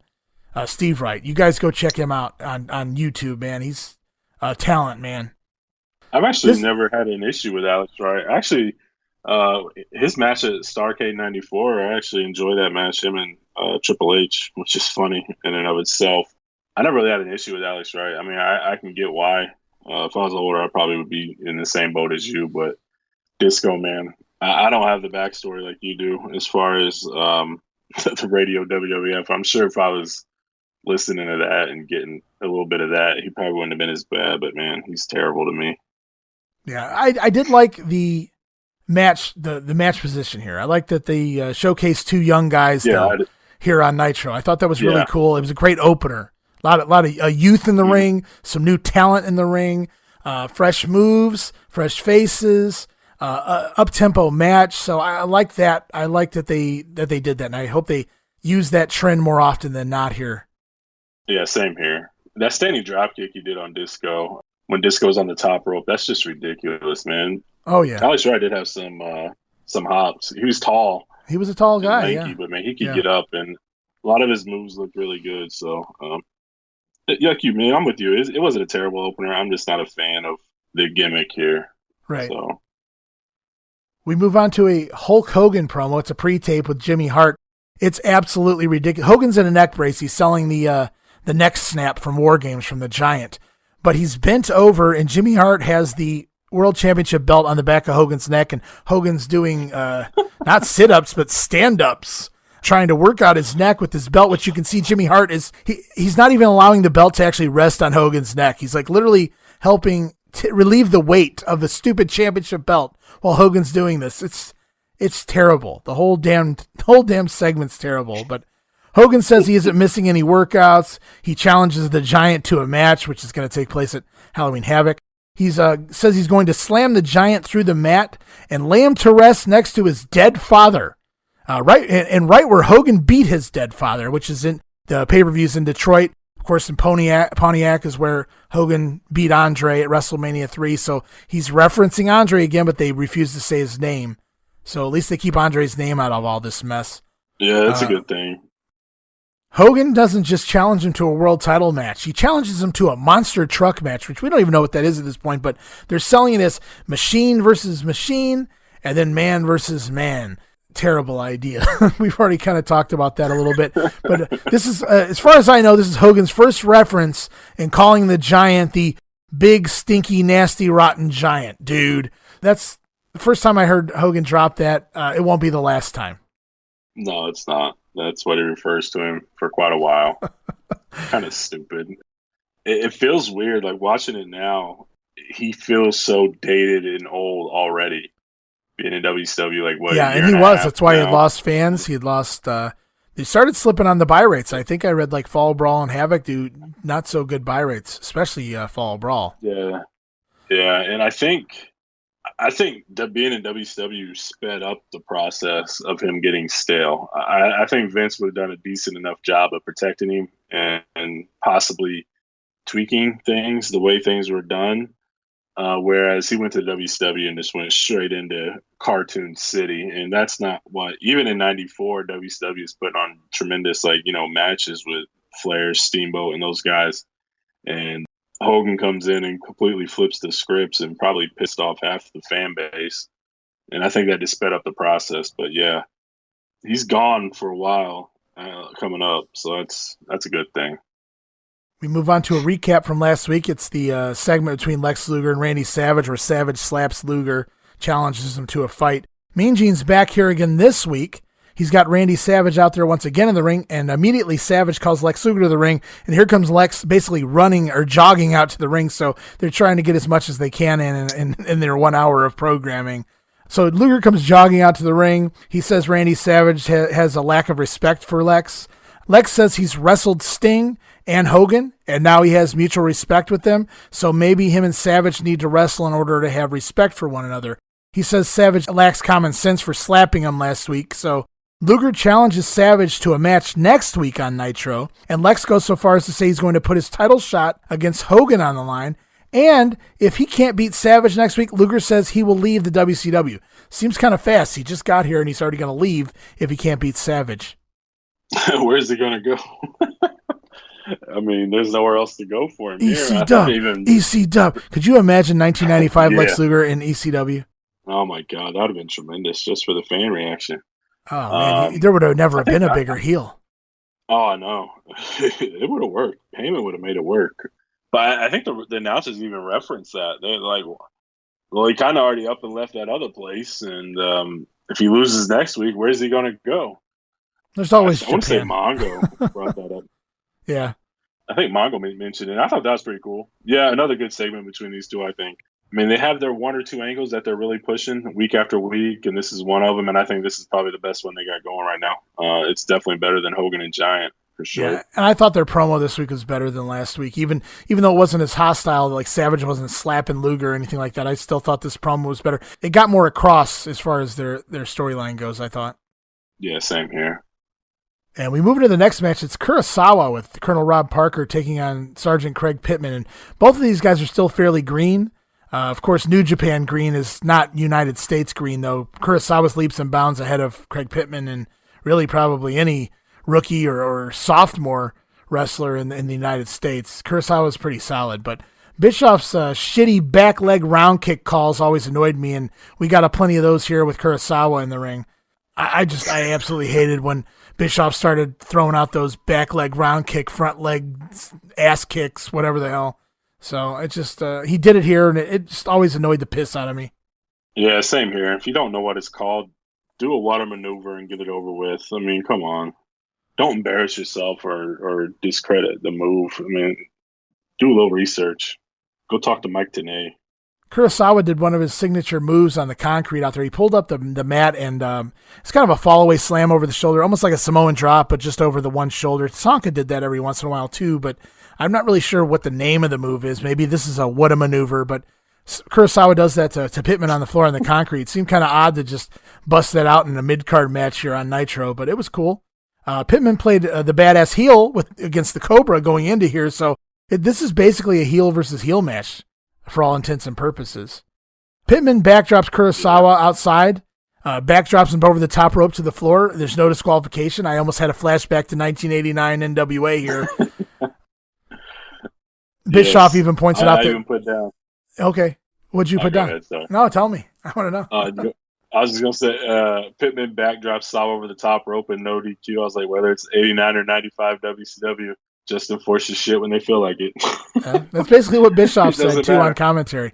He guesses the referee decided not to disqualify him or whatever, however he worded it. Pillman goes for the code red, which is the cross arm breaker. Kurosawa tries for the Fujiwara arm bar. Kurosawa winds up going over Pillman with the German suplex and a bridge in 4 minutes and 25 seconds. Very snug work here. I honestly enjoyed this. Lots of unique work and wrestling holds, a little martial arts thrown in. Really good match. I liked it. I enjoyed it too. I mean, it was short and sweet, and Kurosawa always had a really unique look, and I always seem to enjoy his work. Pillman, on the other hand, he's all right, I guess. Nothing special. Yeah, this was a pretty solid match. They're 2 for 2 tonight. Yeah, when Pillman came in, that was another guy they pushed to the moon, and I just didn't buy it. He had no background in wrestling. He didn't really look like a whole lot, and I'm not questioning how tough he was as a Marine. And I know he was a wrestling champion as a Marine. And I'm not questioning any of that. I just mean his actual look wasn't anything extraordinary to where I could really buy the push they were giving him. He was going around breaking people's arms or putting him in that code red, and they pushed him to the moon when he first came in, and I didn't buy it. And then after weeks and weeks of doing this, I did buy into it. And then by then, his push kind of dissipated. Yeah, they kind of gave up on him, and they stuck him in that terrible feud with Cobra.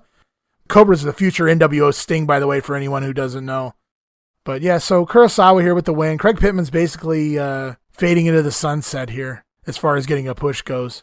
And we get back to the ring. It's Mean Gene Okerlund interviewing Arn Anderson and Brian Pillman, who are apparently now a thing. Of course, Pillman helped Arn beat Flair at the pay-per-view, and now they're kind of buddy-buddy here. Pillman says ever since Arn beat Flair, Rick has reached an all-time low. Flair is on a quest for a partner, I guess, to meet both of them at Halloween Havoc. I know we got stuff coming up with that in the next few episodes as well, but what did you think of the promo itself, Pillman and Anderson out there together? Yeah, I enjoyed it.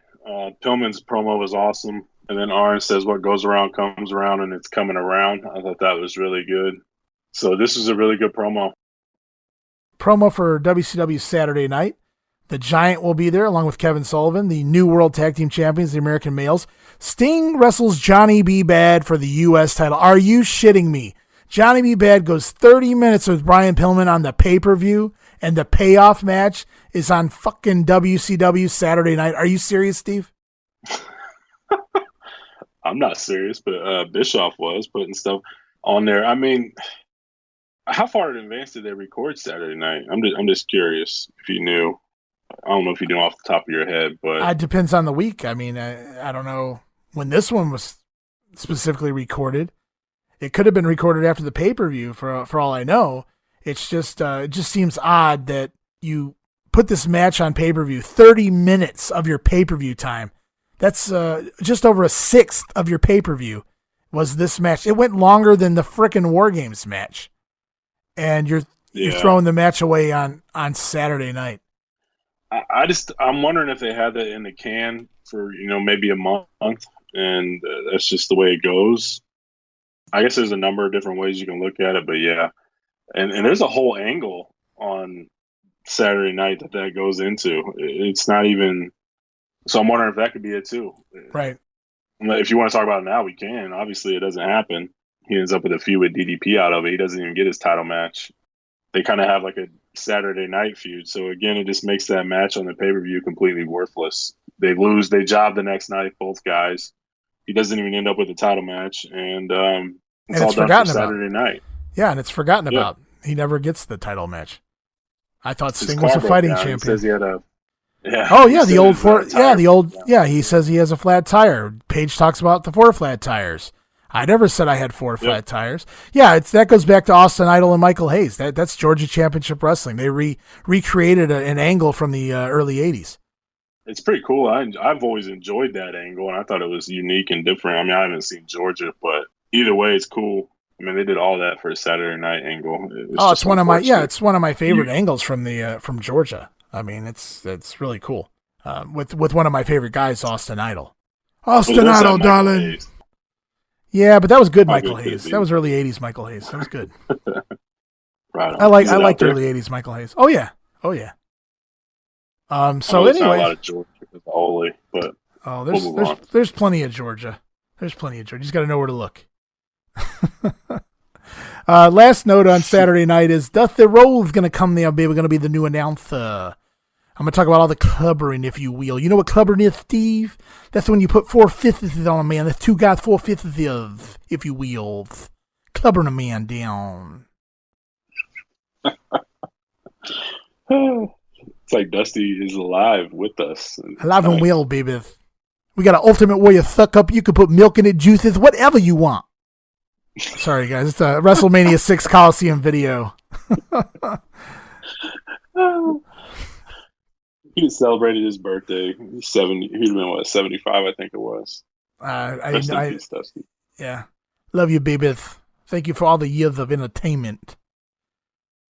And after that awesome attack at the beach, Kevin Sullivan attacking Randy Savage at the beach, Baywatch Beach, they have a match here on TV, and Zodiac randomly comes out to ringside at the beginning of the match, and Sullivan seems kind of confused with him, kind of trying to send Zodiac away. So this may be some of the beginning of the hints of the random, unexplained, or it's explained, it just makes absolutely no sense, babyface turn of Brutus Beefcake here in the next month or 2 months or whatever the hell it is. But Kevin Sullivan over Randy Savage here on a disqualification when Savage goes nuts.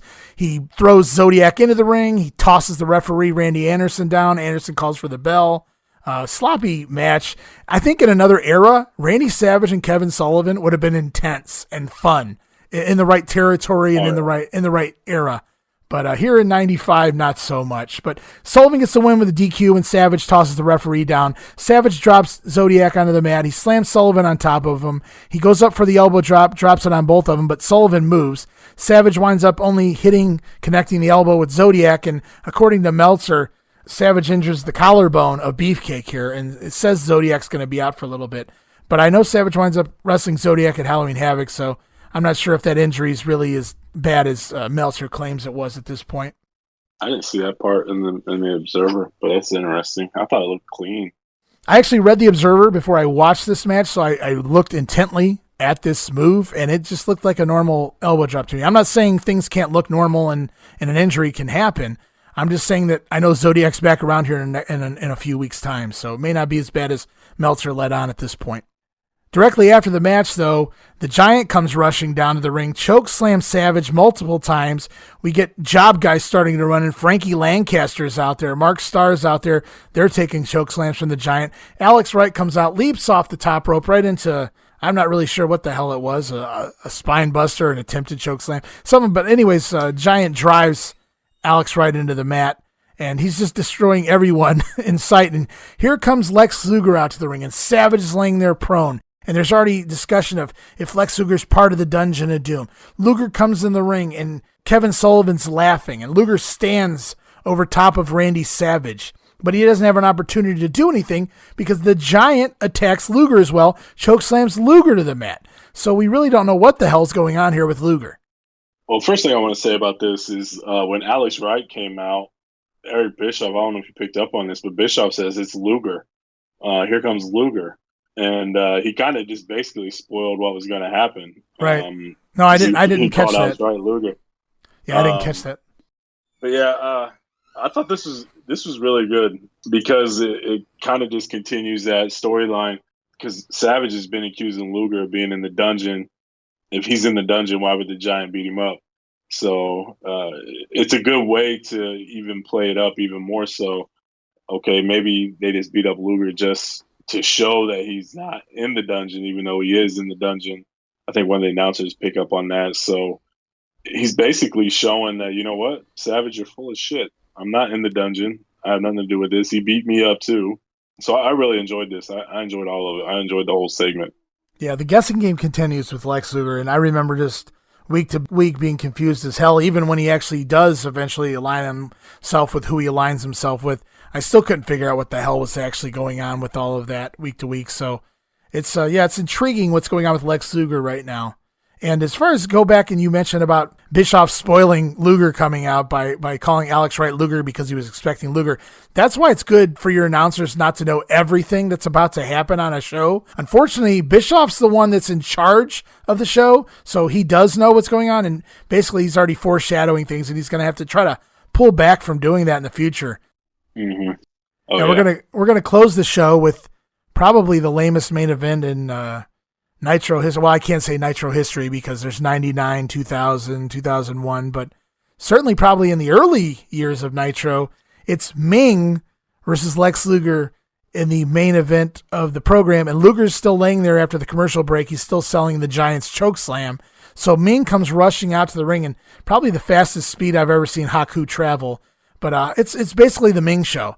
Haku works a ton of rest holds, ground and pound, just a lot of punching and kicking on Luger. Luger gets a bunch of hope spots in between, but basically it's a nothing match. It's just Haku or Ming, whatever, dominating Luger for the majority of the match.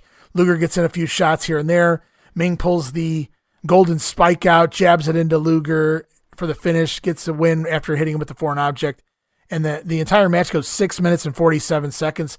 And this is the kind of match that you could have gotten away with making 3 minutes based on the story you're telling with Luger already taken out from the choke slam and given that time, that precious time to some other matches on the show instead. But this match goes damn near 7 minutes, which is one of the longer matches over the course of the last couple of weeks on Nitro. Yeah, it didn't make a lot of sense to me. Ming should have just came out and dominated Luger and just finished it. I mean, Giant did all the work. Just go in there and finish it off. It's not going to hurt Luger. Everybody's going to see that he got beat up by the Giant beforehand. I think he took a couple choke slams. So why would you come out and immediately go for like a side headlock or a side chin lock or whatever, a rest hold and drag this shit out for 7 minutes when the damage is already done? Yeah. Why did you have to do a gimmick with the spike and things like that? Just come out, do the thrust kick, do whatever the hell it is your finisher is at this point and finish it. I'm with you, man. They should have spread out the time. I couldn't believe after giving away Hogan matches, Hogan versus Luger, even Hogan versus Bubba, giving away Sting versus Flair, Flair versus Pillman, all these weeks they're giving all these matches away, and they finally take on Raw head-to-head for the first time. Raw's live, so Bischoff has no idea what they're going up against. He has no idea what Vince is going to throw into the ring against them. And so of all the weeks, I figured this would be the week where you really want to up your game and put some quality product out there. And after having a lackluster last week's episode, I was really hoping they would recover here. But then they close with Luger versus Ming, which doesn't even sound very tantalizing to begin with on paper. But then the entire story is Luger's already injured, so he really doesn't even do a whole lot here. So not a very good match, not a good main event, and I can't believe they put this on against a live Raw. Yeah, I'm with you 100% there.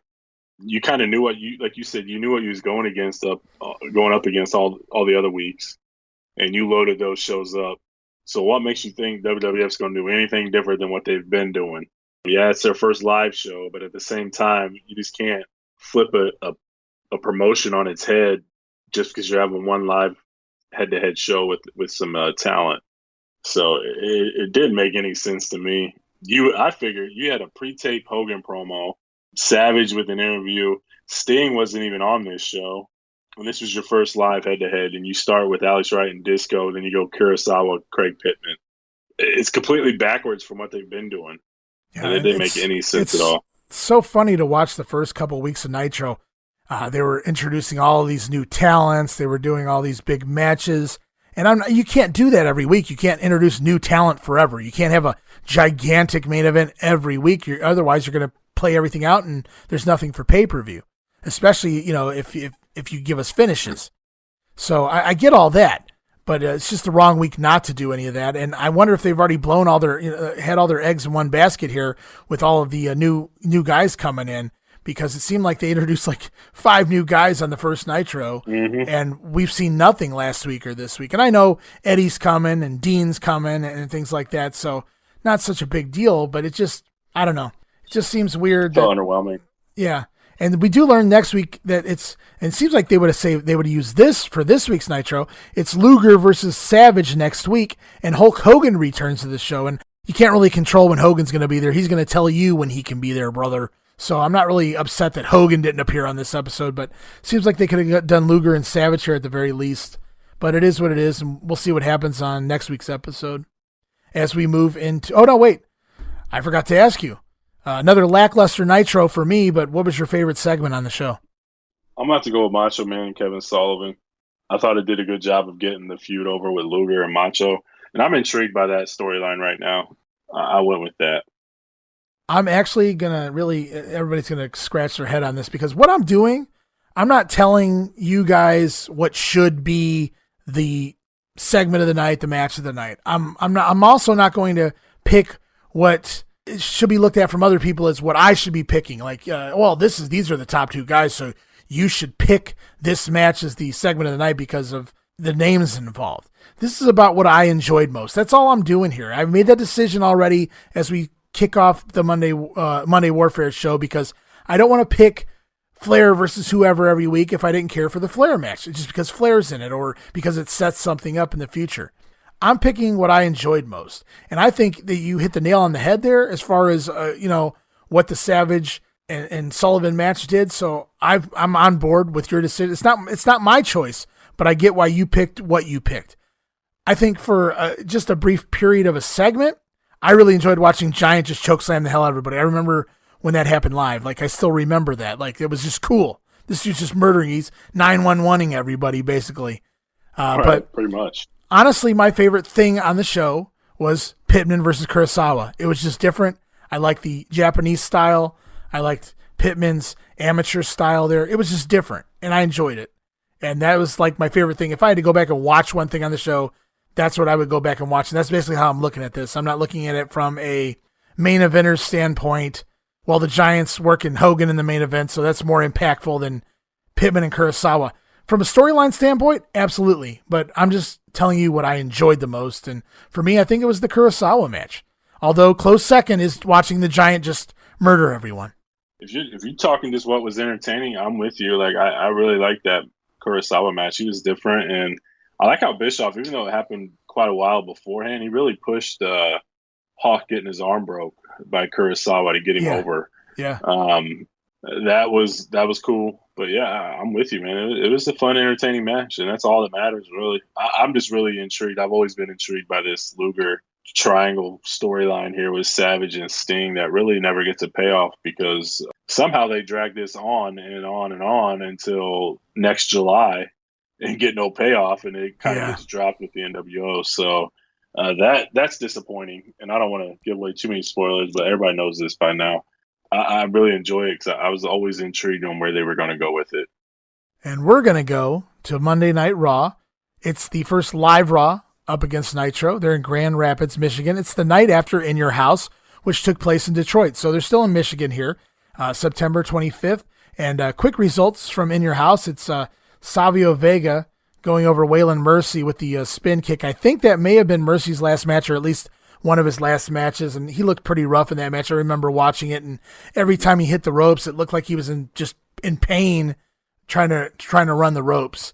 And I know the story goes is that he wanted the job real bad, so he kind of kept all of his injuries under the rug. But once he got the job, it became obvious, even though the gimmick was great, that he just absolutely could not physically hack it. So unfortunately, as we begin these Monday Night War here, we're not going to get a whole lot of Mr. Howdy Doody. So this one's for you, Waylon Mercy. It plays little Howdy Doody on your coconut. Ho! So back to In Your House results. Savio Vega over Waylon Mercy. It was a bad match. Went about 7 minutes. Sid over Henry Godwin. Another bad match with a power bomb. 7 minutes, 23 seconds. Bulldog over Bam Bam Bigelow in 12 minutes with a power slam. Another bad match. 3 matches in a row. None of them good. Very boring. Very just not good from what I remember on that pay-per-view. Then we go to the Dean Douglas match, and for some reason, he's managed by Bob Backlund at the In Your House pay-per-view. And Dean gets the win here over Razor in about 15 minutes. Razor basically nails the Razor's edge, but Bob Backlund distracts the referee. It allows the 1-2-3 Kid to come down and make the count. Razor gets up and realizes it wasn't the referee who made the count. He flings the Kid to the side, and that's when Dean Douglas, and that bump is tremendous, by the way. Yes. when he tosses the Kid does a Superman dive to the floor. And Dean Douglas basically cradles Razor and steals the win. That was the first match in the entire show to crack 2 stars, according to the Melts. So that's how bad this show was.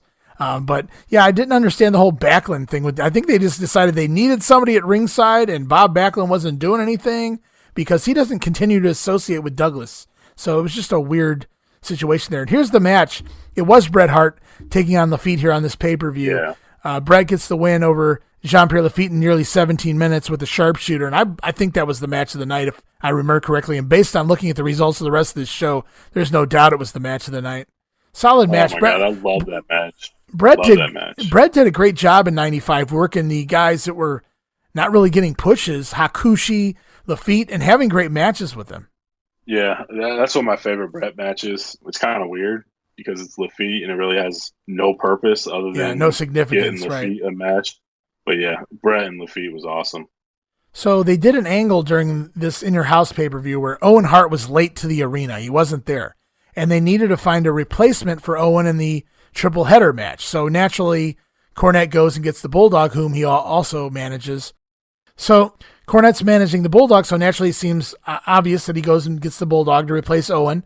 And we get the Bulldog and Yokozuna defending the tag titles against Diesel and Shawn Michaels and their singles belts.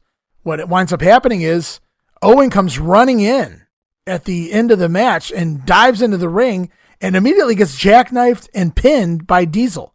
And thus Diesel and Shawn win the World Tag Team titles. However, we learn here at the beginning of Raw that Jim Cornette has hired a lawyer by the name of Clarence Mason, who is a ripoff of a real attorney named Clarence Thomas at the time.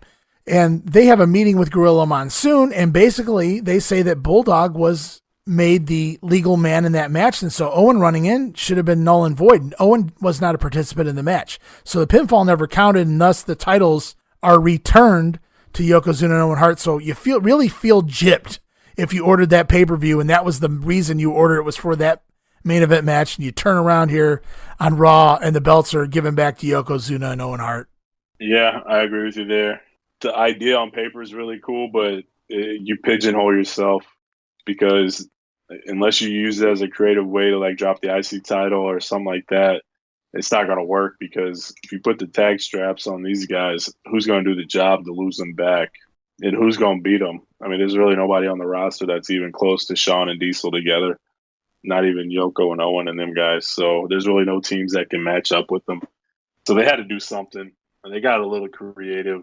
But yeah, if I would have paid for that, thank God it was an In Your House and not like a SummerSlam or Survivor Series where you had to pay full price. Right. And, we learned that Gorilla Monsoon forces Yoko and Owen to defend the belts here tonight on Raw against the Smoking Guns, supposedly because the match had already been scheduled. So my question is, if Diesel and Shawn got screwed, why weren't they given this return match here on Raw instead of the Smoking Guns? Didn't really care for that little plot hole, but whatever. It's the WWF. They're not perfect. And at least we're promised a World Tag Team title match. I did like that. I did like that after Gorilla Monsoon was made a fool of, that he got them right back instead of making Gorilla just look like a complete idiot. Gorilla said, "Oh, okay, well, I'll give it back to him," and then they're going to go out there and they're going to defend it tonight. So that was it was kind of okay. I thought that was all right. I didn't really necessarily like that it was against the Smoking Guns, but whatever. Take what you can get. So we kick off the show, and it's Skip, the Body Donnas are in the ring, Skip and Sonny. And we learn, according to Vince McMahon, that Marty Jannetty is making his return for like the 46th time to the WWF. Let's see how long he stays this time. I think he stays through Survivor Series 96 here in this run. But Jannetty comes out. He's wearing a wife beater or a tank top or something along those lines. I think he's put on a few extra pounds in his time away from the WWF here. So Jannetty makes his 409th return here. He's coming out, and I remember this like it was, a few months ago, man. I marked out I was a huge Jannetty fan. And so every time he came back, I marked out. So it was kind of cool that Jannetty left as many times as he did because he came back that many times. So I got to mark out that many different times, whether it was coming out of the crowd and Sean looking in the mirror or this right here. So all these different times Jannetty makes his comeback, and here he is again in his final real run with the WWF. Honest to God, I think this is his final real last run with the WWF. But he gets the win here over Skip with the rocker dropper and a flying fist drop in about 10 minutes. It was a good little solid match. They were given a lot of time. So even though Raw's got an hour, just like Nitro, these matches do end up going a lot longer. There's a lot less dog and pony nonsense in between the matches here. What'd you think of the match? I thought it was good. Skip's a damn good wrestler, very entertaining. Marty was always good. He had his moveset, but his moveset, even in 95, was still new and fresh for the WWF at the time. So seeing him come back was definitely always entertaining. He never disappointed, really, as far as in-ring work goes. I enjoyed it. It's better than Disco and Alex Wright, for sure. Yeah, and I was trying to grab screen caps of some of the action here on these Nitros and Raws as I was reviewing them. And I happened to get a couple of screen caps of Jannetty after the match, and I noticed the dude was visibly gassed, very blown up. He was sucking wind and covered in sweat. So Jannetty wasn't completely back into ring shape here just yet, but I'm sure that would change here over the course of the next few weeks. But I thought it was a solid match. Like you said, certainly better than Alex Wright and Disco Inferno here if they're going head-to-head.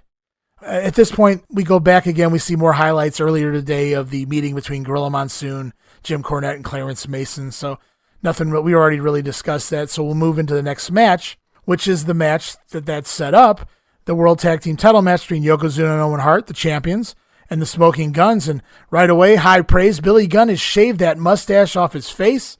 Positive note number one right there. And so we see Sean and Diesel watching this match on a monitor from backstage. So I'm kind of wondering at that point, I'm wondering, are they going to challenge the winners here? That was kind of cool. Good stuff with the Guns and Owen early, obviously, especially Billy Gunn and Owen. Just really good stuff. Yoko and Owen wind up getting heat on Billy Gunn. Billy does finally make the hot tag to Bart. Winds up into a four-way melee. Everybody's just beating the hell out of everybody every which way. Guns whip, double Irish whip Owen into Yoko. Owen goes bouncing off of Yoko's body. Yoko tumbles back into the corner. I thought that was a cool spot. Guns wind up hitting the sidewinder on Owen Hart. Bart goes for the cover, but the ref's busy with Billy Gunn, so there's no count.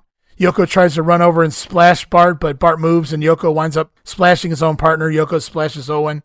Billy dropkicks or tries to dropkick Yoko out of the ring, barely connects, but Yoko actually takes a big dive through the ropes to the floor for Billy anyway. So I thought that was really cool of him. And Bart basically makes the cover on Owen, who has now taken the Sidewinder and a splash from Yokozuna. And the Smoking Guns are your new World Tag Team Champions here in 12 minutes and 16 seconds. Yeah, this is a really, really entertaining match. Again, they were hiding Yoko. I think they realized Yoko's days were done. They had to get the belt off Owen and him because Yoko's just not going to work. Not in this point anyway. And I think this is the start of them separating. Yeah, an entertaining match. I thought Billy Gunn had some awesome drop kicks at this point. He did a nice bulldog. There's some good action. This is a pretty good tag team title match here. Yeah, and I was never sold on the Guns being the elite tag team in the WWF. And I'm just going to list some WWF teams because that's what we're talking about here. I grew up on the Hart Foundation, Demolition, later on Legion of Doom, these big teams or great wrestling teams like the Harts, like I mentioned. So I just never saw the Guns as anything more than like a mid-card tag team, like a Rougeau brothers. And that's not knocking the Rougeaus because their heel gimmick was awesome. But I just meant push-wise. I never really saw them as anything more than that. And given the division at the time, though, in 95 and in 96, it's sad to say this was the best they had. The Smoking Guns were the best tag team. I just still couldn't buy them as anything superior like I did, with the other teams that we grew up on. And I'm not knocking their talent. I enjoyed this match. And I thought, specifically Billy was very talented at this point in his career, but Bart was good too. I just didn't buy two cowboys in jeans with a lack of personality as the next coming of the Rockers or the British Bulldogs. I don't know. It's just tag team wrestling in general in the WWF really taken a nosedive here by the mid-90s. Yeah, I agree. And I think the cowboy gimmick is what hurt them. If they had a different gimmick, I could see them being a lot better. It's just when you're a cowboy, it's just you're pigeonholed. You're kind of stuck in that where you got to do the cowboy promo and your little guns, your cap guns going off, and your cowboy hats and your dusters and things like that, to where you're kind of stuck there. Whereas the Hearts were the Hearts, they could have took that wherever they wanted. The Bulldogs could do the same thing. They're not stuck in a gimmick. They're themselves, just with a name, so to speak. Whereas these guys, they have to play that cowboy gimmick, and I think that hindered them a little bit. The talent's there. It's just the gimmick wasn't very good. Yeah, I mean, they kind of put themselves in that position doing that gimmick on the indies prior to the WWF. Kip Winchester and Brett Colt, Winchester and Colt, clever names, wound up being Billy and Bart Gunn here. And then we get Shawn and Diesel coming out to congratulate the Smoking Guns. And why would you do that? Wouldn't you be pissed off that you just had the World Tag Team titles stripped from you? It's almost like they were treating the tag titles like they were junk. And it was like, oh, that's all right. You guys have it. That's cool. We're happy for you then. It's just like they had no interest in ever. Them the rub. Yeah, they had no interest in ever trying to get a rematch or acquiring the tag team titles. So I don't know. I thought it didn't make sense from a logistics standpoint that they just won the tag titles last night. They had them taken from them today, and then they go out and watch a different team win those titles. I don't know why they would be happy about that. I don't get it either, but at the same time, they realized like they didn't need the tag titles. This wasn't mid-94. Again, they just booked themselves into a corner with that match, All or Nothing or whatever they called it, and they had to do something to get out of it. And I think they understood that not in reality, but on the inside. That's kind of what they were going for there. And I thought it was a nice way to give them a rub. Yeah, we should have them, but we didn't pin the right guy. Whatever. We got bigger fish to fry. Congratulations. I'm glad you're the tag champs. Time to get the hell out of here. They air a promo for next week. Bret Hart's going to be taking on Jean-Pierre Lafitte in a rematch live on Raw, or at least on Raw. I don't know about being live, but they're going to have a rematch from In Your House next week on pay-per-view, so I'm looking forward to watching that one, Steve. And then we wind up with Doc Hendricks. I'm standing in the aisle here with Gorilla Monsoon. And Michael Hayes interviews Gorilla here. And basically Gorilla comes out just to announce a bunch of matches for the next In Your House pay-per-view. We learned that Davey Boy Smith will challenge Diesel for the world title. Dean Douglas takes on Shawn Michaels for the Intercontinental title. And it will be the debut of Goldust.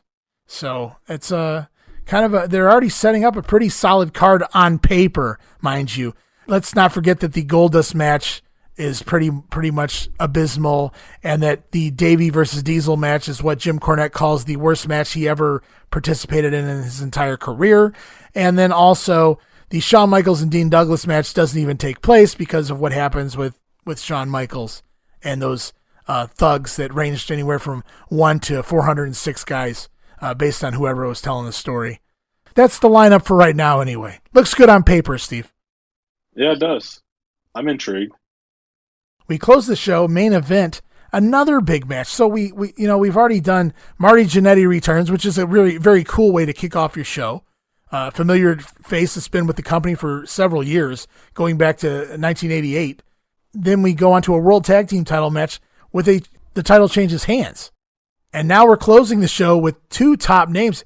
The Undertaker, who we haven't really seen a whole lot of in the last few weeks, taking on the British Bulldog. And the Bulldog, this is his second big-time match here since we've been covering Monday Warfare, because he took on Razor Ramon just a couple weeks ago or whatever it was, and now here he is again, and it's the Undertaker in the main event. So what did you think of the Bulldog and how he held his own here with the Undertaker this week? Do you think the Bulldog's improving as a heel, or does he need more work? Did you enjoy the match? I'm curious your take here on this matchup. I really enjoyed the match. I thought it was really good. How long did you say they went? 12 minutes, I think it was. 8 minutes. It seemed like the action never stopped. They were constantly going at it. And to me, like Davey Boy, he always had a look that was believable.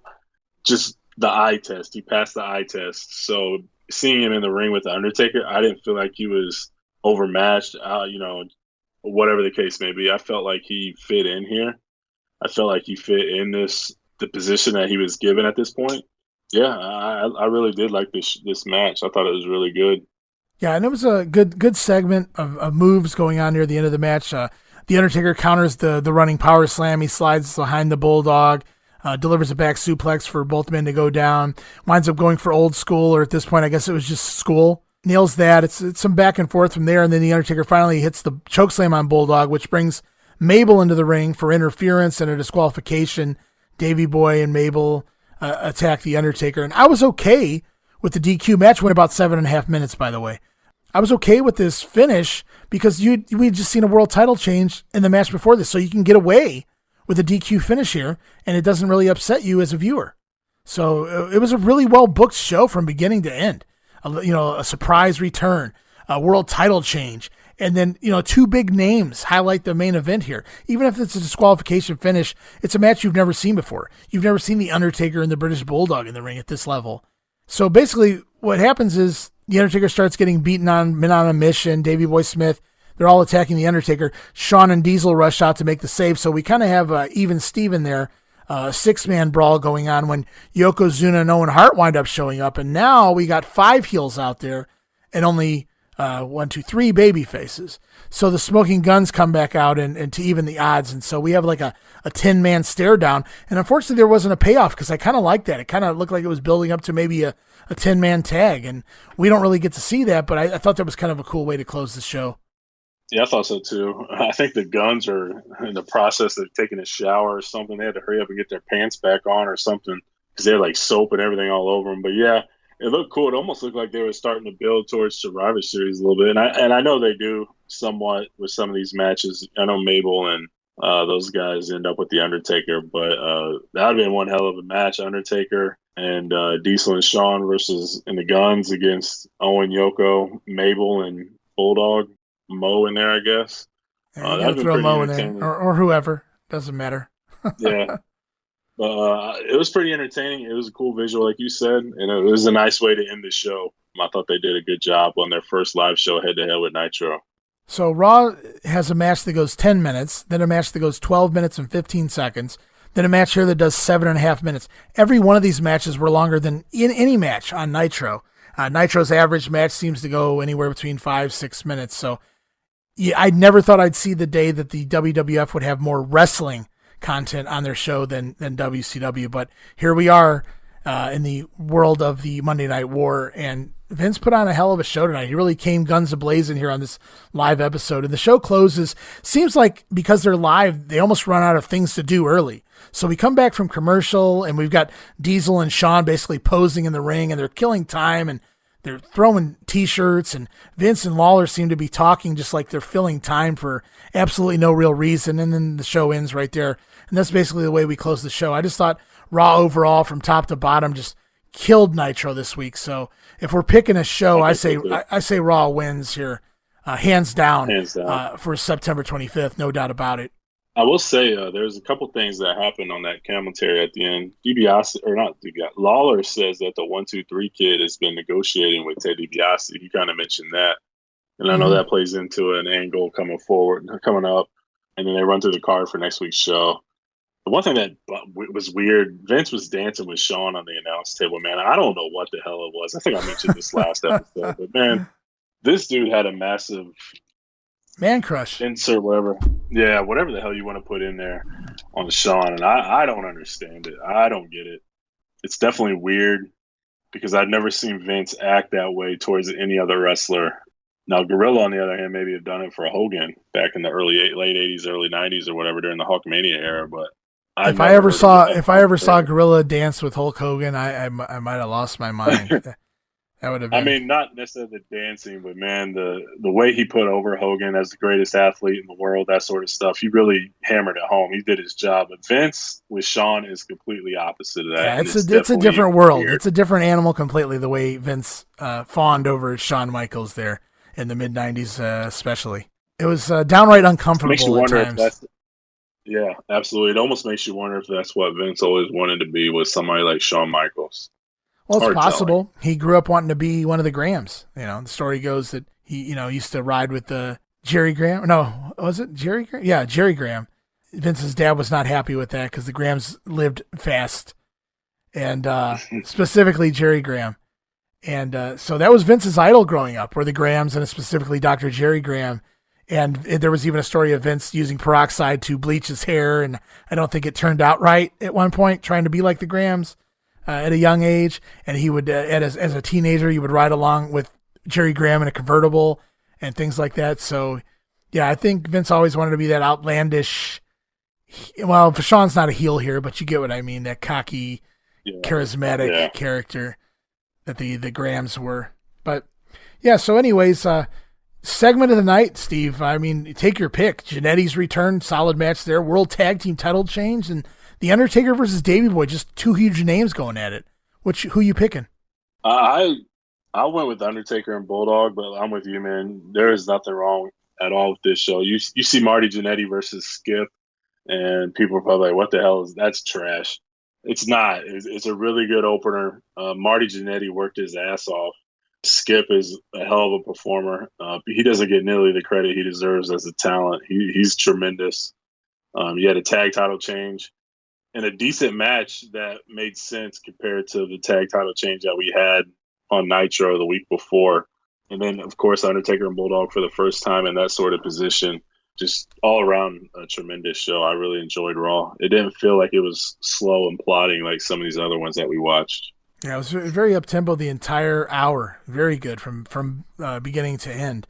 It's hard for me to pick segment of the night, only because up until today, I probably would have always picked the Marty Jannetty match, only because I vividly remember it from being a teenager. I remember being excited when he was announced and coming back out and returning to the WWE. It was a huge deal for me.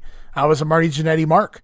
So it was a huge deal. And up until today, I think I would have always have told you that would have been easily hands down my favorite segment on the show. But I think as I sat here and watched this play out again, this whole world tag team title situation, and even though I don't like the Guns as the elite tag team, I think just the overall, everything about that story, if you want to call it that, from the overturning the decision to overturn the championship back to Yoko and Owen, to making them forced to come out here and wrestle this match, giving us this match on free TV, the match getting plenty enough time to do what it needed to do, Owen and his exceptional work out here with the Guns, and then getting a finish and getting a title change. I think all of that all together, I kind of got to lean towards that now, and it's a slight lean because I'm still big on the Jannetty return, but I got to go with the World Tag Team title match here.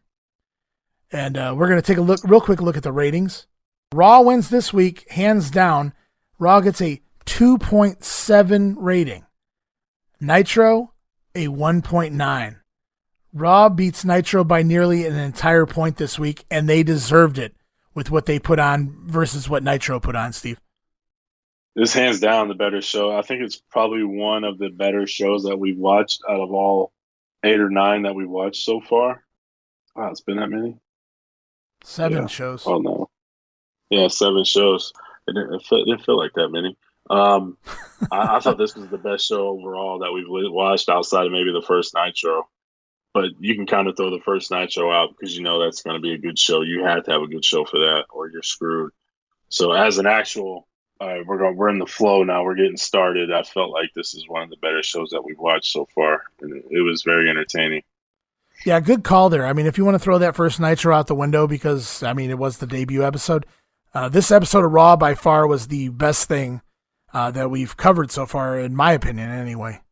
Just the whole show was solid. So good job by Vince this week. We'll see if they can keep that up next week, and we'll see if Bischoff comes back and punches Vince in the mouth in the ratings, or at least in the content they put on Nitro next week to try and rebut this big swing in the ratings this week and a big swing in the action this week. Raw just dominated Nitro, and there's no doubt that Bischoff's going to know this. He's got to be all over this when this is over. So curious to see how everything plays out next week on both shows. Yeah, me too. Vince has to keep it up, and Bischoff has to go back to the drawing board a little bit. Definitely interested to see how it goes. And that'll wrap up this week's episode of Monday Warfare, The Battles Within. We'll be back again next time with 2 more weeks of Raw, 2 more weeks of Nitro, and it's going to be fun to see where we go from here because we're leading into the next In Your House pay-per-view, which, like they said, that's the Great White North pay-per-view. And then also Halloween Havoc's coming up here in the month of October. So going to be very fun to see how we build to both of those pay-per-views. Maybe not so much the machine versus machine match, but pretty much everything else. So I look forward to all that, Steve, and I look forward to having you back here with me again next time as we head into the month of October in the Monday Night War. I can't wait, man. One of my favorite segments of all time is coming up, and I can't wait to talk about it because I'm sure we're going to have a different opinion on it. Well, I look forward to discussing that, hopefully next time or whenever that may be. I'm sure it'll be coming up soon, though. And we hope you guys are back next time, too. Like I said, we're moving on to episode 3. We're going to start tackling the month of October, 1995. This has been Ray and Steve here as part of Monday Warfare, The Battles Within.